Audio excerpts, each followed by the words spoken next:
On n'a pas commencé encore, dépêche-toi. Jérémy? Ouais. Allez. Ok. Pour l'instant, ça n'a pas commencé. Jérémy.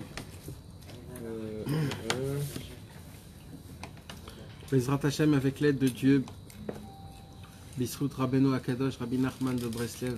Amen. Tous ensemble, ici, là, présents, et ceux qui ne sont pas présents mais qui nous écoutent ou qui nous voient à travers les réseaux sociaux. On s'attache tous ensemble avec toutes les Neshmot d'Yam Israël. Amen. On s'attache à Akadosh Baruch Hu, à l'intermédiaire de Rabbeinu Akadosh, en lui demandant le Otsar Matnat Rinam, qui En El Tfilat Kabir Loïmas, et que grâce à cette prière-là, que Dieu nous entend et qui nous donne des paroles Amen. du Lev à Elion, Amen. pour qu'on puisse, Bezrat Hashem, que Rabbeinu il soit ici avec nous et qui nous parle, lui, et qu'on se renouvelle tous ensemble. Amen. On s'aime tous ensemble. On a des volontés, des nouvelles volontés de vouloir servir Hachem par amour, avec joie, avec enthousiasme, avec ferveur. Et c'est ça l'essentiel, Bezrat Hashem. Sichot Haran numéro combien? Alors on va étudier Bezrat Hashem le Sichot Haran. On va reprendre ce qu'on a étudié le cours dernier. On va le lire, on va le traduire. Et aussi on va lire le nouveau Sichot Haran d'aujourd'hui. Et comme ça, Bezrat Hashem, on terminera un nouveau paragraphe du Sichot Haran. Et je peux vous dire que là, on va passer aussi dans du lourd. Si dès maintenant, c'était encore déjà sérieux, ben mettre que là, on va passer dans un nouveau paragraphe, Bezrat Hashem, qui va être vraiment puissant, très beau, très énormément de données que Rabbi Nathan il va nous enseigner sur Rabbi Nachman de Breslev. Alors on va, avec toute simplicité, essayer de lire et de traduire simplement. Donc je vous demande, s'il vous plaît, comme vous n'avez pas de livre, si vous pourriez être attentif à ce qu'on va lire, Bezrat Hashem, car d'entendre les paroles de Rabbeinu comme ils sont dit, c'est tellement fort, c'est tellement puissant, ça nous donne tellement de bouffées d'air spirituelles et de vitalité. Et donc c'est important d'essayer d'être concentré dans ce qu'on va lire, Bezrat Hashem. Je vais commencer par lire la Sikha du Sichot Haran 171, Bezrat Hashem. Shamati, tu veux lire Bechavod, vas-y. Rabbi Yudel m'a raconté l'avoir entendu exalter le haut degré de contrôle sur soi auquel il était parvenu. Rabbi Yudel était un élève de Rabbi Nachman de Breslev. Il faisait partie de l'équipe de Rabbi Nachman la plus jeune. Au tout début, même avant que Rabbi Nathan il s'est rapproché de Rabbi Nachman, Rabbi Yudel il s'est rapproché de Rabbeinu déjà. Rabbi Yudel, il habitait dans un endroit très loin de Breslev. Et Rabbi Yudel lui-même, c'était l'élève de Rabbi Pinchas de Koritz. Rabbi Pinchas de Koritz, c'était l'ami du Baal Shem Tov, pas l'élève du Baal Shem Tov, l'ami du Baal Shem Tov. Imaginez-vous la grandeur de Rabbi Pinchas de Koritz. Rabbi Pinchas de Koritz, quand il est parti de ce monde, il a laissé donc Rabbi Yudel. Et Rabbi Yudel est devenu un très grand admour. Il est devenu un très grand homme. Il avait des centaines d'élèves. Et il tenait énormément de... Il avait une keïla qui était énorme, mamash. Et avec lui, avec Rabbi Yudel, il y avait Rabbi Shmuel Isaac. C'était qui Rabbi Shmuel Isaac? Rabbi Shmuel Isaac, c'était comme, on va dire, une sorte de Sachavruta. Rabbi Shmuel Isaac en lui-même, c'était un tzaddik énorme, que s'il ne serait pas attaché à Rabbeinu, il aurait des centaines de milliers d'élèves. Rabbi Shmuel Isaac, qui était l'ami de Rabbi Yudel, il voyait Eliyahu Hanavi comme on voit notre voisin. Eliyahu Hanavi venait des dizaines de fois, lui parler, c'était quelque chose d'énorme. Et Rabbi Yudel, donc, qui était l'élève de Rabbeinu, il s'est rapproché de Rabbi Nachman par un des élèves de Rabbi Yudel. Un des élèves de Rabbi Yudel, un jour, il a dû voyager chez sa famille. Et sa famille, elle habitait où? Elle habitait là où Rabbeinu habitait. Et quand il est arrivé là-bas, il est rentré dans la synagogue. Et dans la synagogue, il y avait Rabbi Nachman. Et il y avait les élèves de Rabbi Nachman. Et vous savez qu'une prière d'un chassid Breslev, c'est pas une prière que nous on connaît malheureusement. Malheureusement aujourd'hui la façon de comment on prie, c'est, je crois que même Dieu, ça le fatigue. Tellement c'est fait aujourd'hui d'une manière que c'est fatigant, c'est lourd, il faut prier, on est obligé de prier, c'est une routine. Akadosh Baruch Hu presque il se dit, je veux pas vous faire du mal, si ça vous fait du mal, arrêtez. Et tout le Inyan, c'est quoi que Rabbeinu il a fait? Tfila le'el chayai. Rabbeinu il a dit, Kol ha'inyan sheli ou rak tfila. Rabbeinu il a dit, tout passe par la prière. Rabbeinu nous a éduqués de prier une prière pas comme aujourd'hui on a l'habitude. Ben Nachman de Breslev nous a demandé premièrement de prier à voix haute, avec un excès de cri presque. Parce que la prière, elle est faite pour que quand la parole elle sort de la bouche, elle puisse faire résonner le cerveau et réveiller le cœur.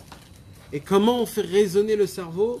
Quand on dit les mots à voix haute, en prenant notre temps sur chaque mot.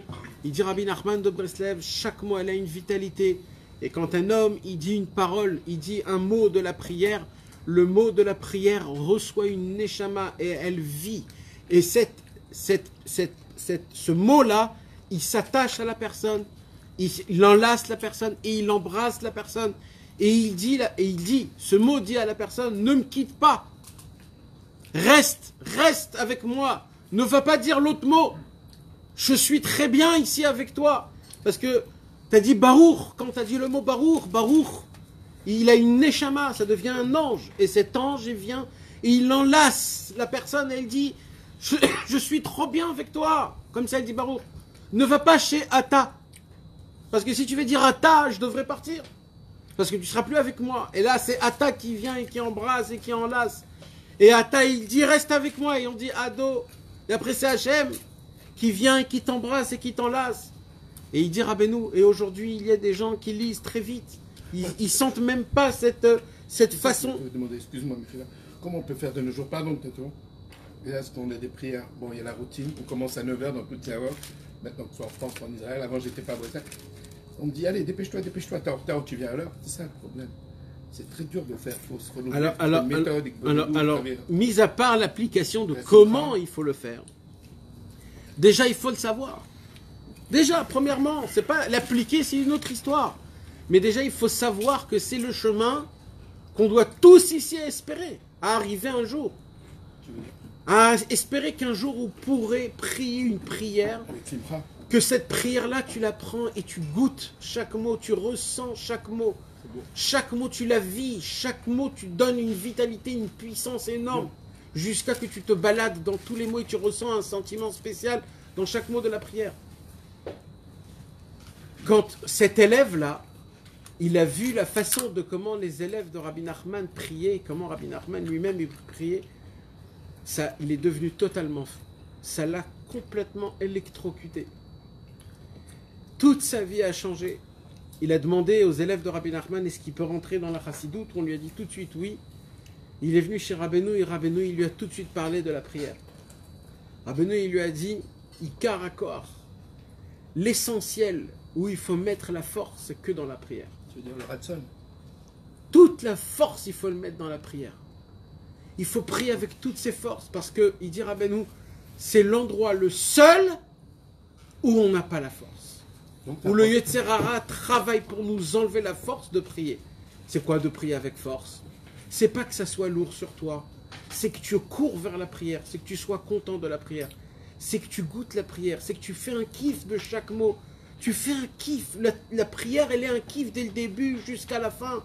Tu aimes ton talit, tu aimes tes téphilines, tu aimes la synagogue, tu aimes l'endroit où tu pries, tu aimes dire le Birkat Amazon, tu aimes chanter Laël Baruch, Neimot Itenu, Alenu les Shabéar, Nagdishar, Venaritzar. Pas quand il y a quelqu'un qui chante, tu fais nous. C'est pas ça. Ça, c'est les gens angoissés de la vie. Mais le problème, c'est que des gens comme ça, comment on dit quand il y a une maladie que tu attrapes la maladie? Ils sont contagieux, ces hommes-là. Et après, toi, tu fais comme eux, et tu crois que toi, tu es comme lui, mais tu n'es pas comme lui. Il dit Rabbeinu, car l'essentiel de la vitalité, on l'apprend dans la prière. Des fois, il y a des gens qui se lèvent le matin, ils sont fatigués. Tu as dormi 8 heures, tu as dormi 10 heures. Comment tu es fatigué? Et il dit Rabbeinu, c'est pas grave, tu sais pourquoi tu es fatigué, je vais t'apprendre. Il dit parce qu'en fait, tu sais, c'est où qu'on prend nos forces? C'est dans la prière. Tu es fatigué parce que tu n'as pas encore prié. Tu vas voir que si tu vas prier, tu seras plus fatigué. On a mal prié. Alors comment il faut prier? Il dit Rabbeinu avec toutes tes forces. Rabbeinu, c'est à l'envers. Normalement, quand quelqu'un il est fatigué, alors qu'est-ce qu'il doit faire? Il doit se reposer pour prendre des forces. Bah oui. Rabbeinu, il dit, t'es fatigué? Mets toutes tes forces dans la prière et toutes tes forces vont se renouveler. À l'envers. Mais c'est ça le Hémet. Nous, on croit qu'on doit des fois prendre un recul de ce... C'est faux. C'est en vérité comment tu renouvelles tes forces, c'est en les mettant là-bas pour que le tzaddik lui-même, il renouvelle les forces. Cet élève-là, il a complètement changé. Le jour est venu de rentrer chez lui à la maison. Il est rentré chez lui à la maison, c'était un endroit qui était très très loin. Et quand il est arrivé chez lui à la maison, le Shabbat qui venait, il est rentré dans la synagogue où il y avait Rabbi Yehuda et Rabbi Shmuel Isaac. Et eux, ils ont commencé à prier. Et je peux vous dire, mes amis, que c'était des très grands tzadikim. C'était pas des gens qui priaient d'une manière comme nous on connaît. C'était des gens qui mettaient énormément de force dans la prière. Mais quand ils ont vu cet homme-là revenir de chez Rabbeinu, de la façon de comment il a prié, il a fait faire honte à tous les gens qui étaient à la synagogue. À la fin de la prière, Rabbi Yehuda et Rabbi Shmuel Isaac, ils se rapprochent devant cet élève. Ils disent, dites-moi, c'est quoi? Vous avez totalement changé. C'est quoi ce renouveau? D'où vous revenez? Alors il a dit, je vais vous dire la vérité. Vous m'avez dit de ne pas aller chez Rabbi Nachman, mais je suis quand même allé chez Rabbi Nachman. Et c'est Rabbi Nachman qui m'a rendu comme ça. Tellement il a dit des paroles de Hémet aussi grandes, Rabbi Yehuda et Rabbi Shmuel Isaac, il a dit, si c'est comme ça, tout de suite on part chez Rabbi Nachman. Tout de suite, pas demain, dans 2 semaines, à Rosh Hashanah, je vais voyager à Ouman. Tout de suite. Il n'a pas attendu Mincha Arvit. Il a fait ses bagages. Et vous croyez qu'il avait de l'argent? Ils n'avaient pas d'argent. Alors ils sont allés comment? Eh bien à pied. Ouais. Ils sont allés à pied. Ils n'étaient pas dans la même ville. 400 km. 400 km à pied. Et tu crois qu'ils sont allés deux? Ils ne sont pas allés deux. Rabbi Yehuda, c'était le Rav. Rabbi Shmuel Isaac aussi, c'était le Mashpia. Alors il a dit, ceux qui nous suivent même maintenant. Mes amis, il y avait Rabbi Yehuda, Rabbi Shmuel Isaac, l'élève, et tous les autres élèves. Marchaient, une centaine de personnes. Ils ont fait 400 km. 4 jours de trajet, de marche. 4 jours, ils sont allés à pied, jour et nuit. Ils ont marché pour arriver chez le plus grand maître de tous les maîtres, chez Rabbi Nachman de Breslev. C'est de la force. Rabbi Yehuda, quand il est venu et qu'il a marché le premier pas chez Rabbi Nachman, le premier pas, le premier mot, il a dit « Yorelanu Rabbenu derer ba'avodat Hashem » Maître, montre-nous un chemin dans le service divin. Rabbeinu le regarde et il lui dit, Rabbi Yehuda, et Rabbeinu il le regarde et il lui dit la date, Ba'aretz darkecha. Tu veux savoir, mais tu es totalement par terre. Rabbi Yehuda a eu une peur et une effrayance tellement grande qu'il a sursauté et il a reculé 3-4 pas en arrière. Il ne pouvait plus bouger. Rabbi Shmuel Isaac le regardait, Rabbi Yehuda le regardait, Rabbi Shmuel Isaac, il était effrayé, il ne pouvait plus bouger. Rabbeinu, il a vu qu'il a eu une peur vraiment très grande de lui. Alors Rabbeinu a commencé à lui parler des paroles gentilles et à lui rapprocher, à lui donner des paroles de pitié, de miséricorde, de renforcement, de hitlaout. Et là, petit à petit, il a refait ses pas et il s'est rapproché petit à petit chez Rabbeinu. Au moment où il s'est rapproché un peu trop, Rabbeinu l'a regardé dans les yeux et il lui a dit « La date, Ba'aretz darkecha. Tu veux savoir, mais tu es totalement par terre. » Et encore une fois, tout de suite, il a reculé, la même peur est revenue, il ne pouvait plus bouger, il tremblait. il était mamache traumatisé. C'est pas des mots, Stam, mes amis. Je vous dis pas des mots. C'est le Emet. Il pouvait plus. Il était jusqu'à que Rabbeinu a vu que c'était un danger. Il a fait un tikkun. Il a lavé. Hein, Nathan, il a lavé. Et comme ça, plusieurs fois, Rabbi Yudel et Rabbi Shmuel Isaac, Rabbi Yudel, il se rapproche, Rabbeinu le fait peur, il retourne. Rabbeinu le reparle, il revient. Il le refait peur, il recule. Et comme ça, 3, 4, 5 fois, tous les élèves, ils sont derrière, ils voient tout ça. Rabbi Shmuel Isaac qui était en face de lui, il était là, ébloui. Rabbeinu regarde Rabbi Shmuel Isaac et il lui dit à Rabbi Shmuel Isaac, sache une chose, Rabbi Shmuel Isaac, l'essentiel du service divin d'un juif, c'est de prier à Hachem, de faire Messirut Nefesh dans la prière. Il ne faut pas prier comme si qu'on lit un journal. La prière, elle doit être dans tout ton corps. On dit Shabbat, Kol Atzmotai Tomarna, que tous mes os te parlent, Hachem. Il faut que mes... Attends, Fred, pour l'instant, ce que je veux... Fred, écoute-moi. Pour l'instant, ce que je veux, pour l'instant, c'est que notre volonté soit là. Je veux que nous tous, on veut ça. C'est ça ce que je veux pour l'instant. De prier pour ça. Hachem, aide-moi de trouver un minyan comme ça. Hachem, je veux jamais avoir cette situation de me détacher de la prière. De me rentrer dans la routine. Que la prière, elle soit pas bien. Qu'elle soit angoissante, rasratique. Qu'elle me pèse lourd sur mes épaules. Moi, je veux pas que ça soit ça la prière. Tout le monde, c'est la prière. Le Mashiach va conquérir le monde avec la prière. Rabbeinu a crié. Il a dit en levant un drapeau, Rabbeinu, il a dit, le Mashiach va gagner et conquérir toutes les guerres, pas avec une seule balle de revolver. Que par la prière, le Mashiach sera un monstre de la prière. Le Mashiach, quand il aura besoin de quelque chose, eh ben, il va prier. Vous savez, aujourd'hui, quelqu'un, il m'a dit... Il va prier, mais sa prière personnelle. C'est la prière... Prière personnelle. Prière personnelle. Même la Amida, Birkat Amazon, Shakon Yabidvaro, Allez-nous les Shabéar, Shema Israël. Parlez tes paroles simples à Hachem Yitbarach comme un soldat. Ribono Shel Olam, maître du monde, j'arrive pas. Je suis un combattant qui est tout seul dans un chemin, dans un chemin de guerre où il y a des missiles et des roquettes qui me tirent de tous les côtés. J'ai aucune arme.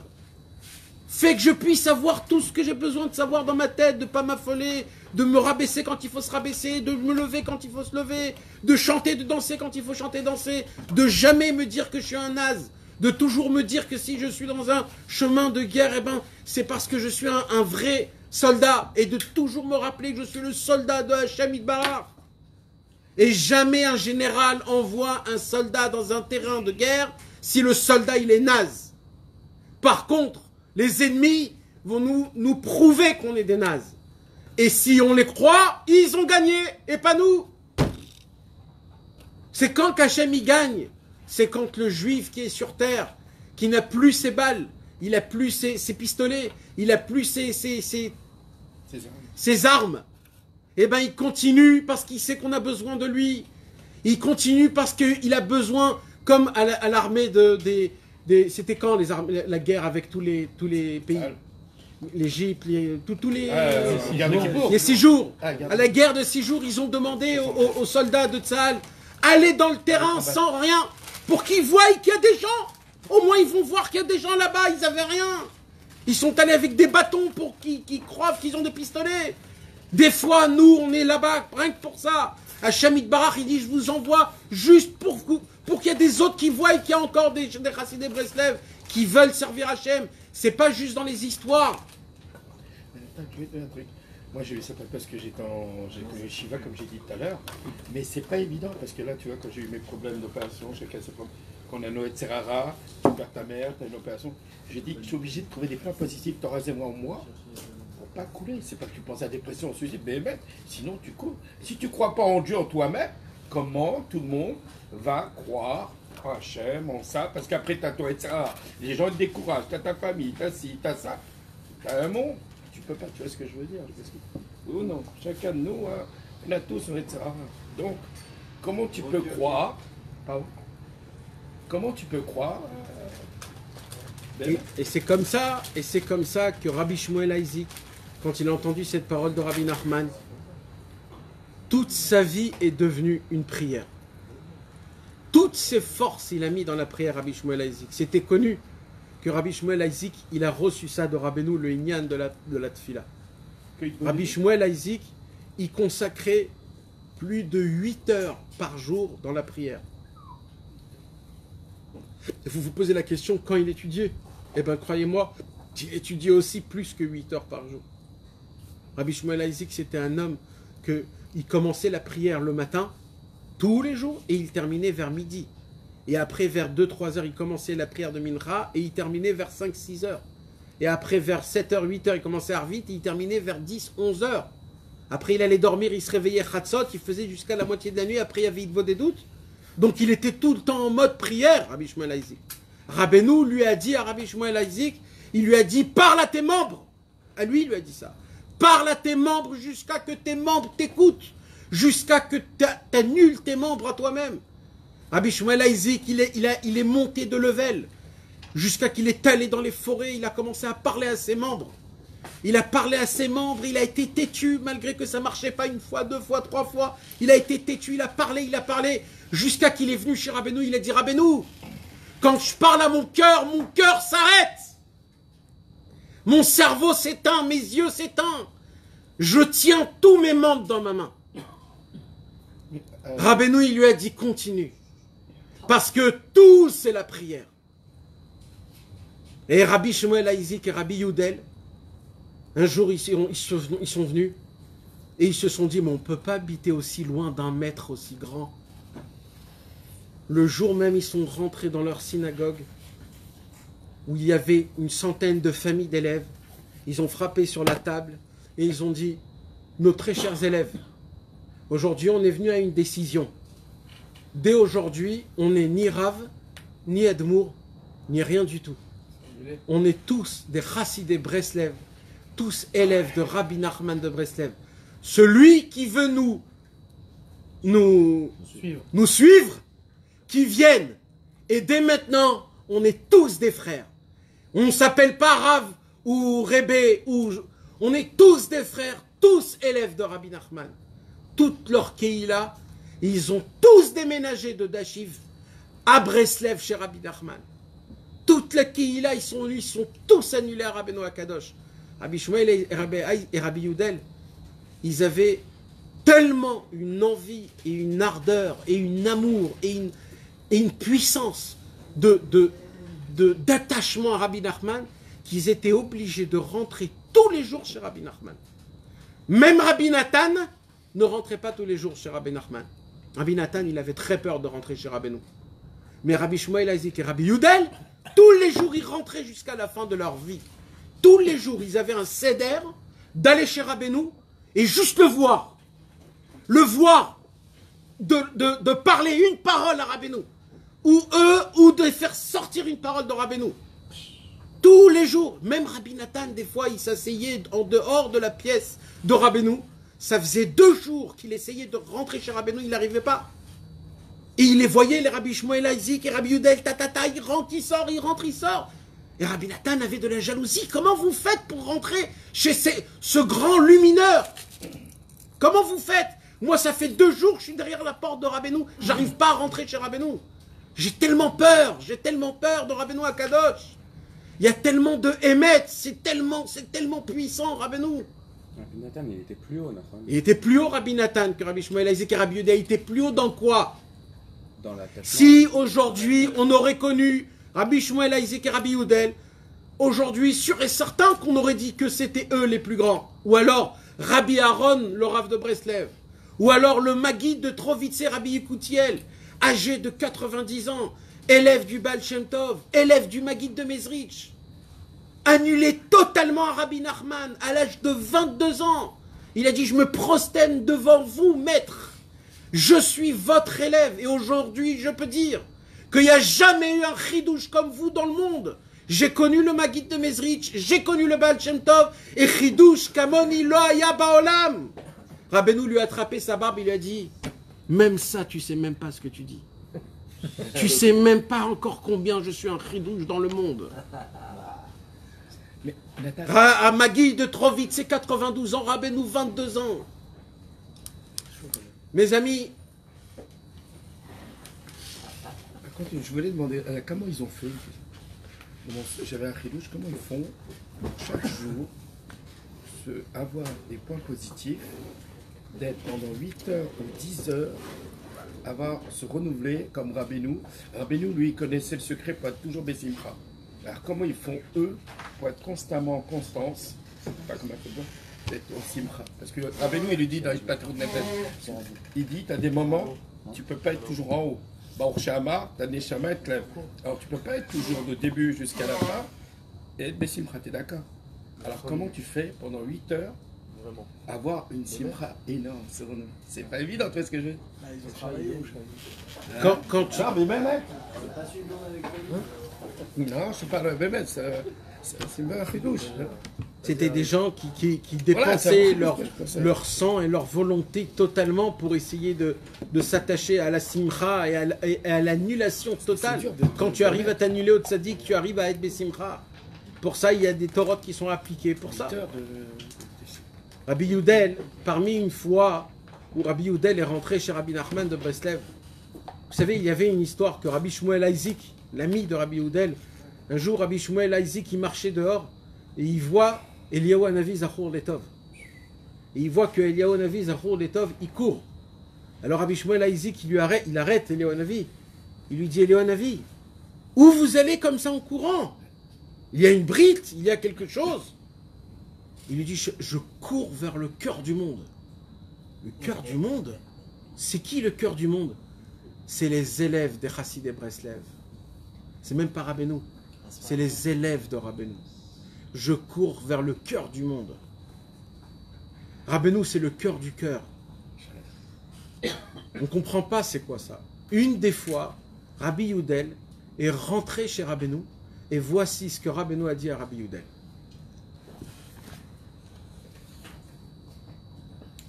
Alors je reprends. Rabbi Youdel, m'a entendu exalter le haut degré de contrôle sur soi auquel il était parvenu. Le fait qu'à un si jeune âge, il ait déjà réussi à maîtriser entièrement ses appétits constitue un phénomène tout à fait nouveau, encore jamais vu jusque-là. En effet, il existait des justes qui avaient réussi à vaincre leur appétit, mais ce n'est qu'à l'époque de leur vieillesse qu'ils les avaient entièrement maîtrisés.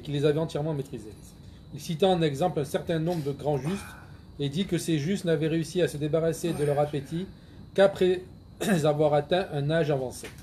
Ça veut dire que Rabbeinu, il a dit à Rabbi Youdel, il s'est vanté devant Rabbi Youdel, pas chas v'shalom, parce que Rabbeinu il se vantait. Rabbeinu il n'avait pas besoin de se vanter. Je vous rappelle que Rabbi Nachman, il a tué son Yetzer Hara à l'âge de 20 ans. Et il a dit, je n'ai plus de Yetzer Hara du tout. Il a dit, je n'ai plus aucune ta'ava, je n'ai plus aucune envie, je n'ai plus, quand je vois un homme et une femme, pour moi c'est exactement pareil.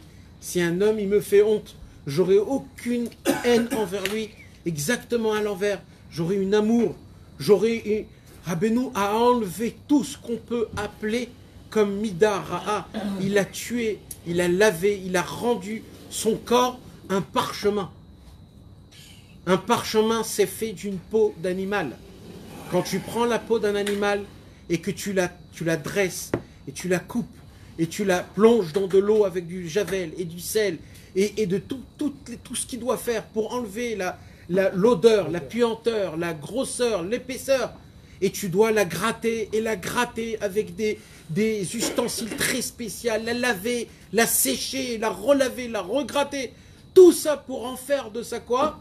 Un parchemin, pour que sur ce parchemin on puisse écrire quoi?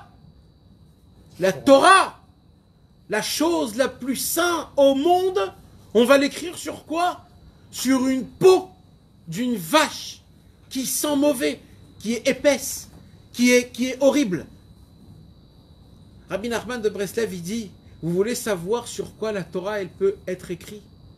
Pas sur des anges, sur un corps humain, un corps qui est rempli de ta'avot, un corps qui pue la gava, la colère, la ta'ava pour l'argent, pour les honneurs, pour les aliments. Mais vous allez prendre ce corps qui pue et vous allez le travailler jusqu'à le rendre un parchemin. Et le plus beau de tout ça, c'est que c'est sur ce parchemin qui veut dire votre corps sera inscrit ma propre Torah. Comment? Quand vous allez être dans des situations où normalement un homme il s'énerve, où normalement un homme il dit des gros mots, où normalement un homme il a de la sinatrinam, et à ce moment-là même tu vas dire je suis un chassid Breslev, je prends sur moi-même tout ce qui se passe, c'est le Yetzer Hara, c'est faux tout ce qu'il y a. À ce moment-là même tu prouves que ton corps est devenu un parchemin et que sur ce parchemin a été écrit la Torah du tzaddik. C'est ça notre travail. Et nous, on devient des Sefer Torah. Et l'essentiel, c'est d'être des Sefer Torah vivants. Pas des Sefer Torah dans un Aaron à Kodesh qui dort là-bas. Rabbi Nachman de Breslev, quand il se vantait devant Rabbi Yehoudel, il se vantait pas parce qu'il se vantait. Il voulait apprendre à Rabbi Yehoudel comment on peut atteindre des niveaux énormes. Et il savait ce qu'il disait. Parce que Rabbi Yehoudel a connu Rabbi Pinchas de Koritz. Il a connu son beau-père, qui était un très grand tzaddik. Il a connu beaucoup de tzaddikim. Il a connu beaucoup de niveaux très élevés. Rabbi Pinchas de Koritz, il pouvait arrêter le soleil, mes amis. Un jour, Rabbi Pinchas de Koritz, il a vu quelqu'un, il lui a dit, tu es très malade du sang. Ton sang est très sale. Tu vas mourir très bientôt, c'est très très grave. Il lui a dit, qu'est-ce que je fais? Comment je fais? Dis-moi le docteur où il faut que j'aille. Il lui dit, tous les docteurs possibles dans ce monde ne vont pas te donner plus de quelques jours à vivre. Personne va s'engager à essayer de te soigner. Alors il lui a dit, alors qu'est-ce que je dois faire? Il lui a dit, tu me permets de te soigner? Il lui a dit oui. Il lui a pris ses deux mains, il a mis dans les deux tempes, il lui a dit, maintenant ferme tes yeux. Je vais aspirer tout ton mauvais sang, je vais le faire passer dans mon corps. Comme mon corps est pur, je vais tout te laver ton sang, et ce sang, il va repasser dans ton corps, et tu auras un nouveau sang. Il est resté quelques instants, il lui a attaché comme ça, et Mamash, il a ressenti comment il se vide de son sang, et comment il passe comme une dialyse. Comme une dialyse. Avec Pinchas de Koritz, il a inventé la dialyse. Vous imaginez de quoi vous parle? Eh bien, Rabbi Yehoudel était son élève. Et Rabbi Yehoudel était maintenant l'élève de Rabbeinu. Et là, qu'est-ce qu'il dit Rabbeinu? Rabbeinu qui était bien plus jeune que Rabbi Yehoudel. Rabbeinu ici, il avait dans les trentaines. Rabbi Yehoudel, il avait les farot, l'âge de 60 ans. Il lui dit, Rabbi Yehoudel, tu sais, moi, ma première ta'ava dans le monde, quand je suis né au début, c'était la ta'ava des aliments. J'aimais manger, j'aimais goûter. Je mangeais, il dit Rabbeinu, ce que les gens ils mangent en 4 fois, je mangeais en une seule fois. Comme ça il disait Rabbeinu. Mamash, Rabbeinu, il aimait manger beaucoup de pain, beaucoup. Je vous parle quand il avait vraiment très jeune, hein. Je vous parle à l'âge de 5-6 ans, pas plus tard que ça. Et Rabbeinu, il s'est dit, il faut que je me prenne en main. Rabbeinu, il a commencé à avaler le manger. Il a dit, je vais arrêter de le mâcher pour pas ressentir des goûts. Il a commencé à avaler à l'âge de 5-6 ans tout le manger sans rien. Petit à petit, en avalant le manger, il a eu une infection de la gorge. Sa gorge a gonflé énormément. Il a dit, je vois que le Yetzer Hara, il commence. Mais le Yetzer Hara, il ne va pas m'avoir. Il a dit, si c'est comme ça, je vais mâcher. Mais je vais mâcher d'une façon que mon palais ne touchera pas le goût, le manger. Parce que d'où il vient le goût, mes amis? Il vient du palais. C'est le palais qui nous donne le goût. Ce n'est pas la langue. Dans le palais, Akadosh Baruch Hu a créé des centaines de millions de toutes petites, des petits trous qui nous donnent la salive et qui nous donnent le goût. Alors Rabbi Nachman, il mangeait d'une manière qui mâchait son manger avec sa langue et les dents d'en bas, sans utiliser son palais. C'est énormément difficile. Après, il faisait passer le manger que par ses dents, pour directement avaler. Rabbi Nachman a combattu la ta'avat achila depuis tout petit. Et il dit à Rabbi Yehoudel, tu veux savoir quelque chose, Rabbi Yehoudel? Aujourd'hui, je n'ai plus aucune sensation de ce que c'est le manger. Il dit, mon corps ne me réclame même pas du manger. Je n'ai plus aucune sensation de la faim. Et il dit, je dois payer quelqu'un pour que cet homme vienne me rappeler quand il faut manger. Et il dit, Rabbeinu, mais maintenant c'est devenu plus grave. Et il dit, Rabbeinu, aujourd'hui je suis arrivé à un niveau où je ne peux plus manger. Il dit, parce que quand je me rappelle qu'est-ce qui va devenir de mon manger, quand il va rentrer dans mon ventre, je me dégoûte du manger. Je ne peux plus faire rentrer de la matérialité dans un corps aussi pur et aussi spirituel. Il dit, Rabbeinu, mon corps vit de la sagesse. Achorma techaye et baalea. Un jour, la maman de Rabbeinu a pris le cheval. Elle est partie de Mejibouj vers Breslev. Elle est allée spécialement voir Rabbi Nachman, son fils, en lui disant, mon fils, Rabbi Nachman, j'ai appris que tu as arrêté de manger. C'est pas la Tunisienne qui fait les boules de miel, que parce qu'il n'a pas mangé tout le plat qui ressemble à une montagne de je ne sais pas quoi, qu'elle dit, oulala, le pauvre, il n'a rien mangé. On parle d'une époque où il y avait maximum des pommes de terre et de la viande et du poulet et rien d'autre. C'était dans des endroits froids, en Ashkénaze en plus. C'est pas des endroits où il y a ce qu'on appelle un manger qui est de haut de gamme. C'était des mangers très simples. Quand Fégué a dit à Rabbeinu, j'ai appris que tu as arrêté de manger, c'est pas qu'il a diminué de manger. Fégué était la prophète. Comme ça, on l'appelait la prophétesse. Elle est venue spécialement chez Rabbeinu. Elle aurait pu lui écrire une lettre. C'était très fatigant, mes amis. Est-ce que vous vous rappelez le chemin entre Ouman et Baal Shem Tov? Est-ce qu'il est facile ou il n'est pas facile? Hein, mes amis? Il n'est pas facile. Il n'est pas facile aujourd'hui avec des routes, avec du goudron, avec des voitures 4x4, des suspensions, avec tout le luxe, il n'est pas facile. Imaginez-vous de faire ce voyage-là sans route, dans la boue, dans le froid, en cheval, et une femme âgée. Fégué a fait ça pour aller voir Rabbeinu. Pourquoi? Pour lui dire comment c'est possible que mon fils a arrêté de manger. Rabbeinu a arrêté de manger, mes amis. Alors, quand je vous dis Rabbeinu a arrêté de manger, c'est pas il mangeait un tout petit peu ou presque pas. Quand je vous dis qu'il a arrêté de manger, il a arrêté de manger. Ni on boit, ni on mange. Alors tout de suite, on va me poser les questions scientifiques. Mais comment on peut vivre? Non, pas scientifique, mais qui vous d'Avaim, là, ça. Alors attends. Panique. Il a d'abord, avant ça, Rabbeinu a arrêté de manger, Dan. Est-ce que tu comprends ce que je suis en train de te dire? Personne ici comprend ce que je suis en train de vous dire. Combien de temps ça dure? Ça veut dire Pour l'instant, on va dire, depuis que la Shmoua elle est arrivée jusqu'à la maman de Fégué et qu'elle est venue, on va dire 2 semaines. Moi, je te dis plus que 2 semaines. Moi, je te dis 2 mois. C'était pas de Shabbat en Shabbat? Ça, c'était avant. Mais de Shabbat en Shabbat, Shabbat, il mangeait. Là, je te parle qu'il a arrêté. C'est pas Shabbat, on peut. On mange plus. Il n'y a plus rien. Mon corps n'a pas besoin de manger. Quel âge il avait? Dans la trentaine. Il mangeait l'aide de la Torah. Et la maman, elle est venue. Elle lui a dit, comment tu te mets en danger comme ça? Rabbeinu a regardé sa maman. Et il lui a répondu une réponse qui peut appartenir qu'à Rabbeinu. Il lui a dit, maman, qu'est-ce que tu veux que je te dise? J'ai des élèves qui se nourrissent que de ma Torah. Et ils n'ont plus besoin de boire, ils n'ont plus besoin de manger. Comme ça, il a répondu. Ça veut dire quoi? Maman, t'as pas encore compris que moi, je suis même pas là-bas? Moi, j'ai des élèves qui sont déjà là-bas.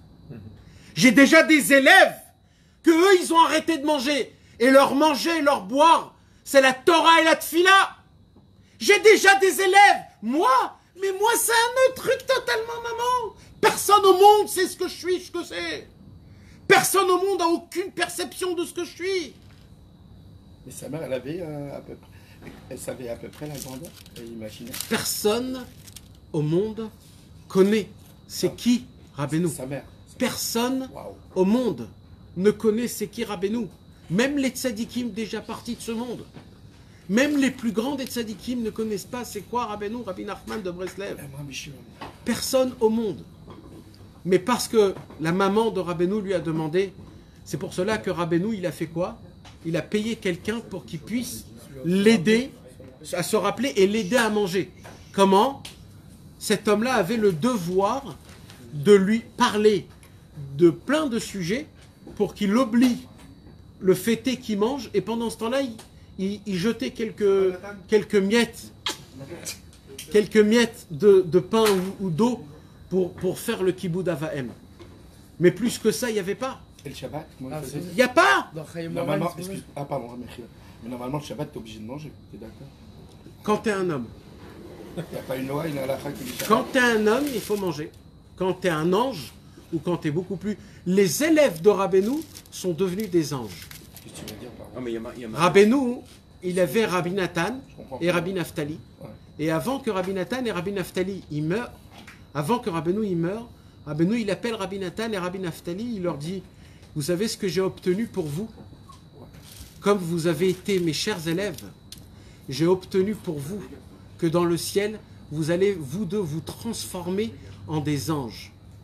Et j'ai même le nom des anges que vous allez être. Et vous allez vous appeler comme ça et comme ça. Rappelez bien vous. Rabbi Nachman de Breslev est un rave sur des anges. Que auparavant il n'y a jamais eu un truc pareil. De rendre un homme c'est quelque chose qu'on ne peut pas comprendre ce que c'est. Quand Rabbeinu raconte ces choses-là, Rabbi Youdel n'a ni chaud ni froid. Vous savez pourquoi? Parce que Rabbi Youdel a connu des tzadikim qui ont réussi à faire ce genre de choses-là. Rabbi Pinchas de Koritz aussi, il avait des niveaux où il pouvait arrêter de manger totalement. Le Baal Shem Tov aussi. Mais là, Rabbeinu, il se lève devant Rabbi Youdel et lui dit, Rabbi Youdel, tous les tzadikim que tu as connus, à quel âge ils ont atteint ce niveau? Rabbi Youdel lui dit, 60 ans, 70 ans, 80 ans. Rabbeinu, il a dit, moi, avant l'âge de la bar mitzvah, j'ai atteint ce niveau. Avant l'âge de la bar mitzvah, j'ai atteint ce niveau. Vous savez, mes amis, un vrai tzaddik, on ne peut pas lui mentir. Rabbi Youdel était un tzaddik énorme. Un tzaddik qui reconnaît tout de suite, il y a des choses où tu peux pas rouler quelqu'un. Quand Rabbeinu, il a dit ça, Rabbi Youdel, c'était émettre la mytho directement. Au moment où il a dit, il a la puissance de le faire et de l'être. Et en plus de ça, Rabbi Youdel le voyait, ça. Il n'avait même pas besoin de lui dire, il le voyait. Et là, c'est ce qu'il dit, Rabbeinu, ici, dans Sirot Haran. Il dit, moi, j'ai atteint ces niveaux dans toute ma jeunesse. Pas, j'ai attendu d'être vieux pour enlever la tava du kavod, la tava du niouf. Pourquoi, Rabbeinu, pourquoi il y a un nafkamina aussi grand quand Rabbeinu a atteint ce niveau? Si c'était quand il... Une grandeur. un important de précision. Pourquoi il faut préciser que la grandeur de Rabbeinu, c'est qu'il a atteint ces niveaux encore quand il était tout jeune? Qu'est-ce qu'il y a de spécial? L'essentiel, c'est que tu l'as atteint. Il veut dire que les autres n'ont pas atteint Rabbi Shimon, tout ça. Vous voulez savoir? Il a dit, C'est parce que Rabbi Nachman, il a dit, comme dans votre tête, vous croyez que quand on est jeune, on peut pas atteindre des choses comme ça. Hein? C'est comme ça que je vous dis à vous, comme vous, dans votre tête, vous vous dites que c'est pas possible, sachez que c'est possible. Et la preuve, c'est que moi, je l'ai fait quand j'étais tout jeune, quand ça n'existait pas encore. Et il dit, Rabbeinu, vous croyez que moi, j'en ai pas eu du Yetzerara? Il dit, Rabbi Nachman. Il dit, Rabbi Nachman, mon Yetzerara à moi, il est encore beaucoup plus grand, beaucoup plus gros, beaucoup plus fort, beaucoup plus malin, beaucoup plus rusé que le vôtre. Il dit, Rabbi Nachman, si vous travaillez, si vous servez à Kadosh Baruch Hu pendant 1000 ans d'affilée, il n'arrivera pas au plus petit Yetzerara que moi j'ai eu quand j'étais tout petit. Il a dit, le Yetzerara, moi, il grandit avec moi. Mon Yetzerara, il a dit, Rabbeinu, c'est un malach Kadosh. C'est pas un Yetzerara, c'est un ange saint, il dit, Rabbeinu. Mon malach à moi. Son Yetzerara. Est-ce qu'on a une perception de ce que c'est Rabbi Nachman de Breslev? On n'a aucune perception de ce que c'est Rabbi Nachman de Breslev. Rabbeinu, il a des lumières à nous donner. Rabbeinu, il a des cadeaux à nous donner. Rabbeinu, il nous a donné tellement de choses. Rabbeinu, il a dit, j'ai préparé tous les ustensiles, toutes les manœuvres, tout ce qu'il a besoin, le Mashiach Tzidkenu. Le Mashiach Tzidkenu n'a plus aucune tirout, il n'a plus aucune excuse de dire, il me manque ça ou il me manque ça. J'ai tout préparé, j'ai tout fait. Le Mashiach, il n'a rien besoin.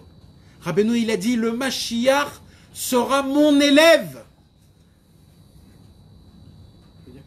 Il n'y existe aucun tzaddik dans le monde qui a dit des paroles comme ça. Et il n'existe aucun tzaddik dans le monde qui a dit que ces paroles-là sont fausses. Aucun. Aucun. Ceux qui disent qu'ils sont fausses, c'est des Hamé Aratzot et des Tembelim, je ne sais pas où.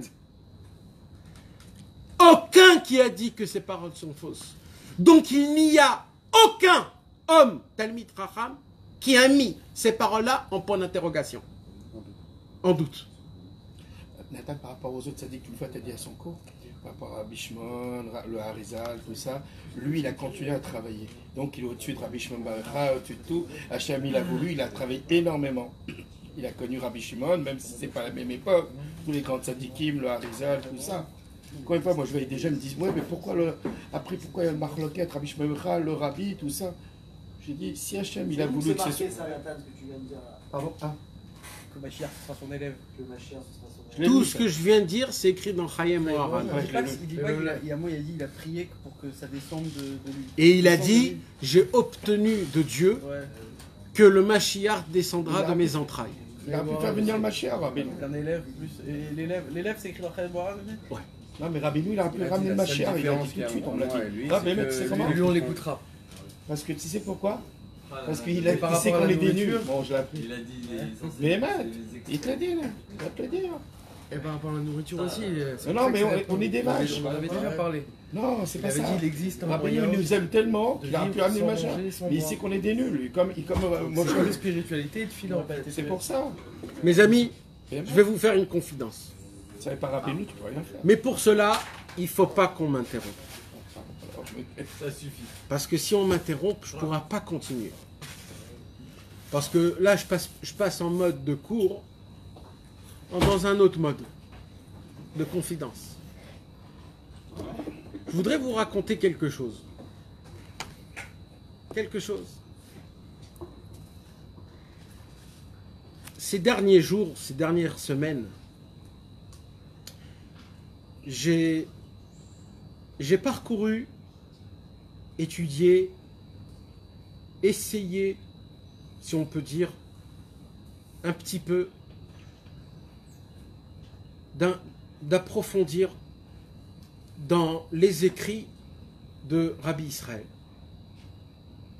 Vous savez que Rabbi Israël, Dov Odesser, il a écrit un monument qu'aucun homme peut parler de louange à ce livre-là, les lettres de Rabbi Israël, le livre qui s'appelle le Ibé Anahal. C'est un monument, c'est une révolution. Comme, vous savez, ça a pris du temps pour que le code de Einstein, E égale MC2, pour que cette révolution éclate dans le monde. Quand il a dévoilé au début Einstein, il était encore jeune, et dès qu'il a dévoilé la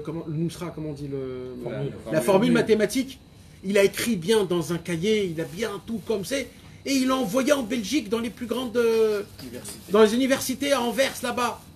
Il a envoyé, et au début ils ont lu, ils n'ont même pas fait attention, ils ont jeté le papier. Ils ont jeté la notion que le monde après a changé grâce à sa notion à lui. Ils l'ont jeté. Il a envoyé à Londres, dans les universités là-bas, les Oxford, etc. Et ils ont reçu ce papier, ils l'ont jeté.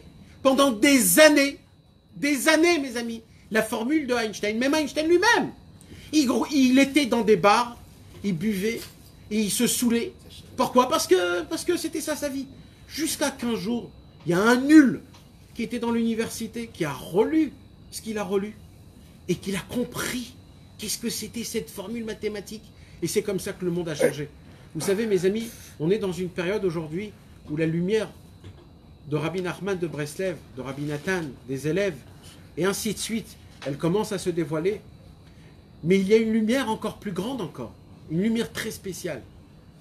Cette lumière des lettres de Rabbi Israël qu'il a écrit. Il a écrit des lettres. Déjà que c'est en forme de lettres, ça enlève tout le charme. Parce que tu crois qu'il a écrit ça à quelqu'un, ça ne me parle pas à moi, il n'a pas écrit ça pour moi, c'est spécial pour une personne. Déjà, un homme, il n'a pas d'approche à ça. Mais c'est ça, c'est un shaker le plus grand au monde. Il dit Rabbi Israël qu'il les a écrits pour tout le monde. Mais la façon de comment il a représenté le souffle de Rabbi Nachman, le regard de comment il faut regarder Rabbi Nachman, la façon de comment il faut regarder les livres de Rabbi Nachman, ce travail-là qu'il a fait, cette recette la plus secrète qui existe au monde, qui est incomparable à la recette du Coca-Cola ou je ne sais pas quoi, qui est une recette comme il n'existe pas au monde, qu'au moment où tu comprends la recette, tu commences à découvrir, Béhémet, c'est quoi Rabbi Nachman de Breslev? Ça, mes amis, c'est encore une formule qui est encore cachée. Personne encore l'a découvert, ça. Un jour viendra un homme et il découvrira c'est quoi ces lettres-là. Et là, il fera une révolution. Rabbeinu va être recevoir dans le monde et le Mashiach viendra tout de suite. Et ça sera comme ça et pas autrement, mes amis.